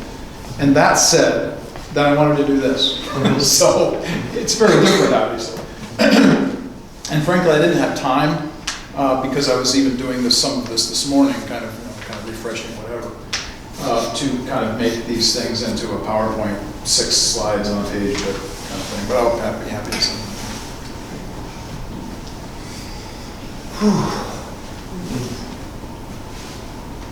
Can you go back one slide so I can see number Please. 4 again? Yep, happy to. 2 slides. Do you, Number 4. Number 4? Yeah. Thank you. Yep.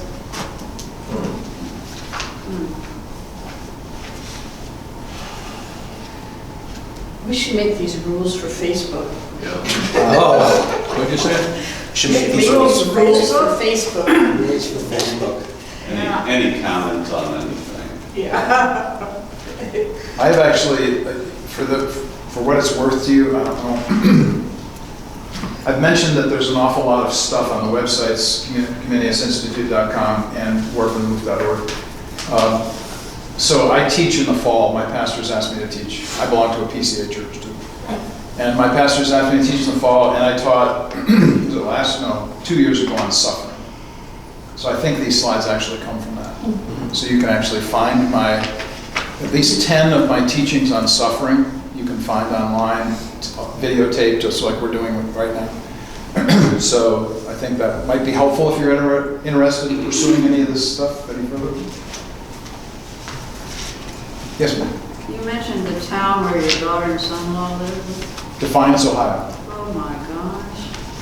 That's where my grandson and his wife live. They went to Defiance College. Okay. I have to tell you about it. Yes. Is it a PCA church? I thought I heard you, but I wasn't sure. I thought, I just made that It's up. not a PCA church. It's actually Well, that matter. Fellowship of Evangelical Churches, a small denomination in north central Ohio. Yeah. But their church is called King's Cross. Okay, King's Cross. okay. Thank you. Yeah. Wow. Yep. All rural. So, I guess bringing it back to the psychology in film. Sure. Hate the evil, love the good. I think you're talking about sympathy, even empathy sometimes. How does in your experience, engaging with film enhance that? Or in some times maybe not enhance that? This statement out of Amos? Yeah. You know, I guess all 10 points, honestly. You know, you know, we're talking about understanding others, Right. I guess, and Because so I'll give you some examples of this. This is actually a story that's in the book.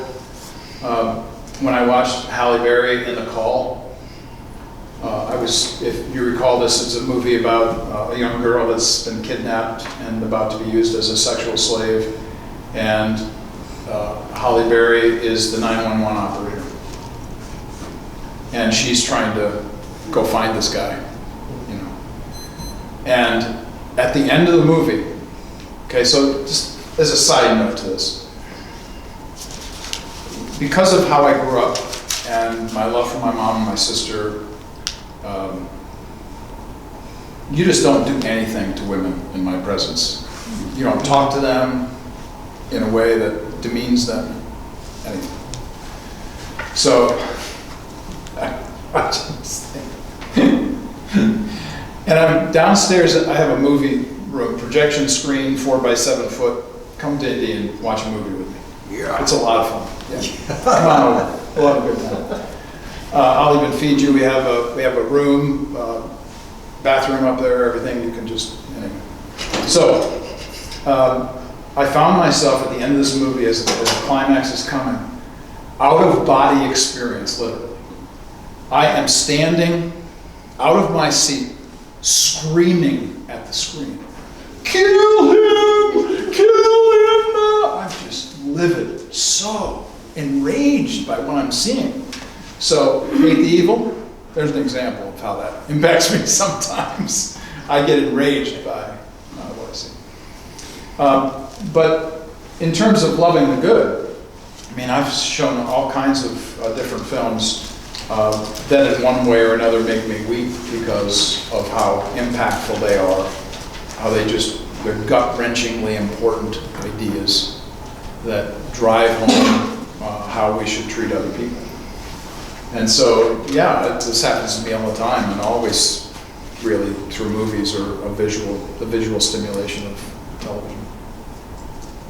Did I answer your question? Or? Yeah, I asked because in a very general sense, I mean, I kind of look over my own life and, you know, I very much feel like watching films has got me to be a more, you know, understanding person and a more patient person in a lot of ways. More, you know, hopefully open-minded in the right kind of ways, in a biblical kind of ways kind of person. Right. And that's something that, you know, I sometimes find that hard to articulate. Right. You know, what it is about cinema taken as a whole. Yes. So I just put on Facebook, I thought the term cinema omnivore. You know, I'm not the first person probably to think that, I don't know. But, you know, that's what I decided to identify as, because, you know, all of this together, all this, you know, art, business, Yep. of film, it all, I don't know, I feel, you know, it takes a lot of flack from folks, you know? Well, I'll just make this comment too, from the other side of the spectrum, and say, I know that Hollywood's attitudes and dispositions and beliefs and assumptions about life are not mine. Okay, I know that going in. So part of my rage against Hollywood at times is because they only tell one side of the story. And oftentimes they leave out any kind of emphasis on beliefs that I hold sacred and dear. And they have a tendency to pillory or make fun of or whatever things that I think are really important ideas. So I realize that about Hollywood, and I could do a whole session on that since it's Veterans Day. But I also want to say that these are the kinds of things that I think are necessary in this culture, especially in churches, where we have become so insulated and isolated, I think, in some senses, from the culture in which we live and the people that are in pain. And we have to be more generous. I thought you, oh. I'm cold, but I will say lunch is ready. Lunch is ready, there you go. It's There's- been well for us. Well, Amen. So, yeah. thank you so much, Mark. Thank you very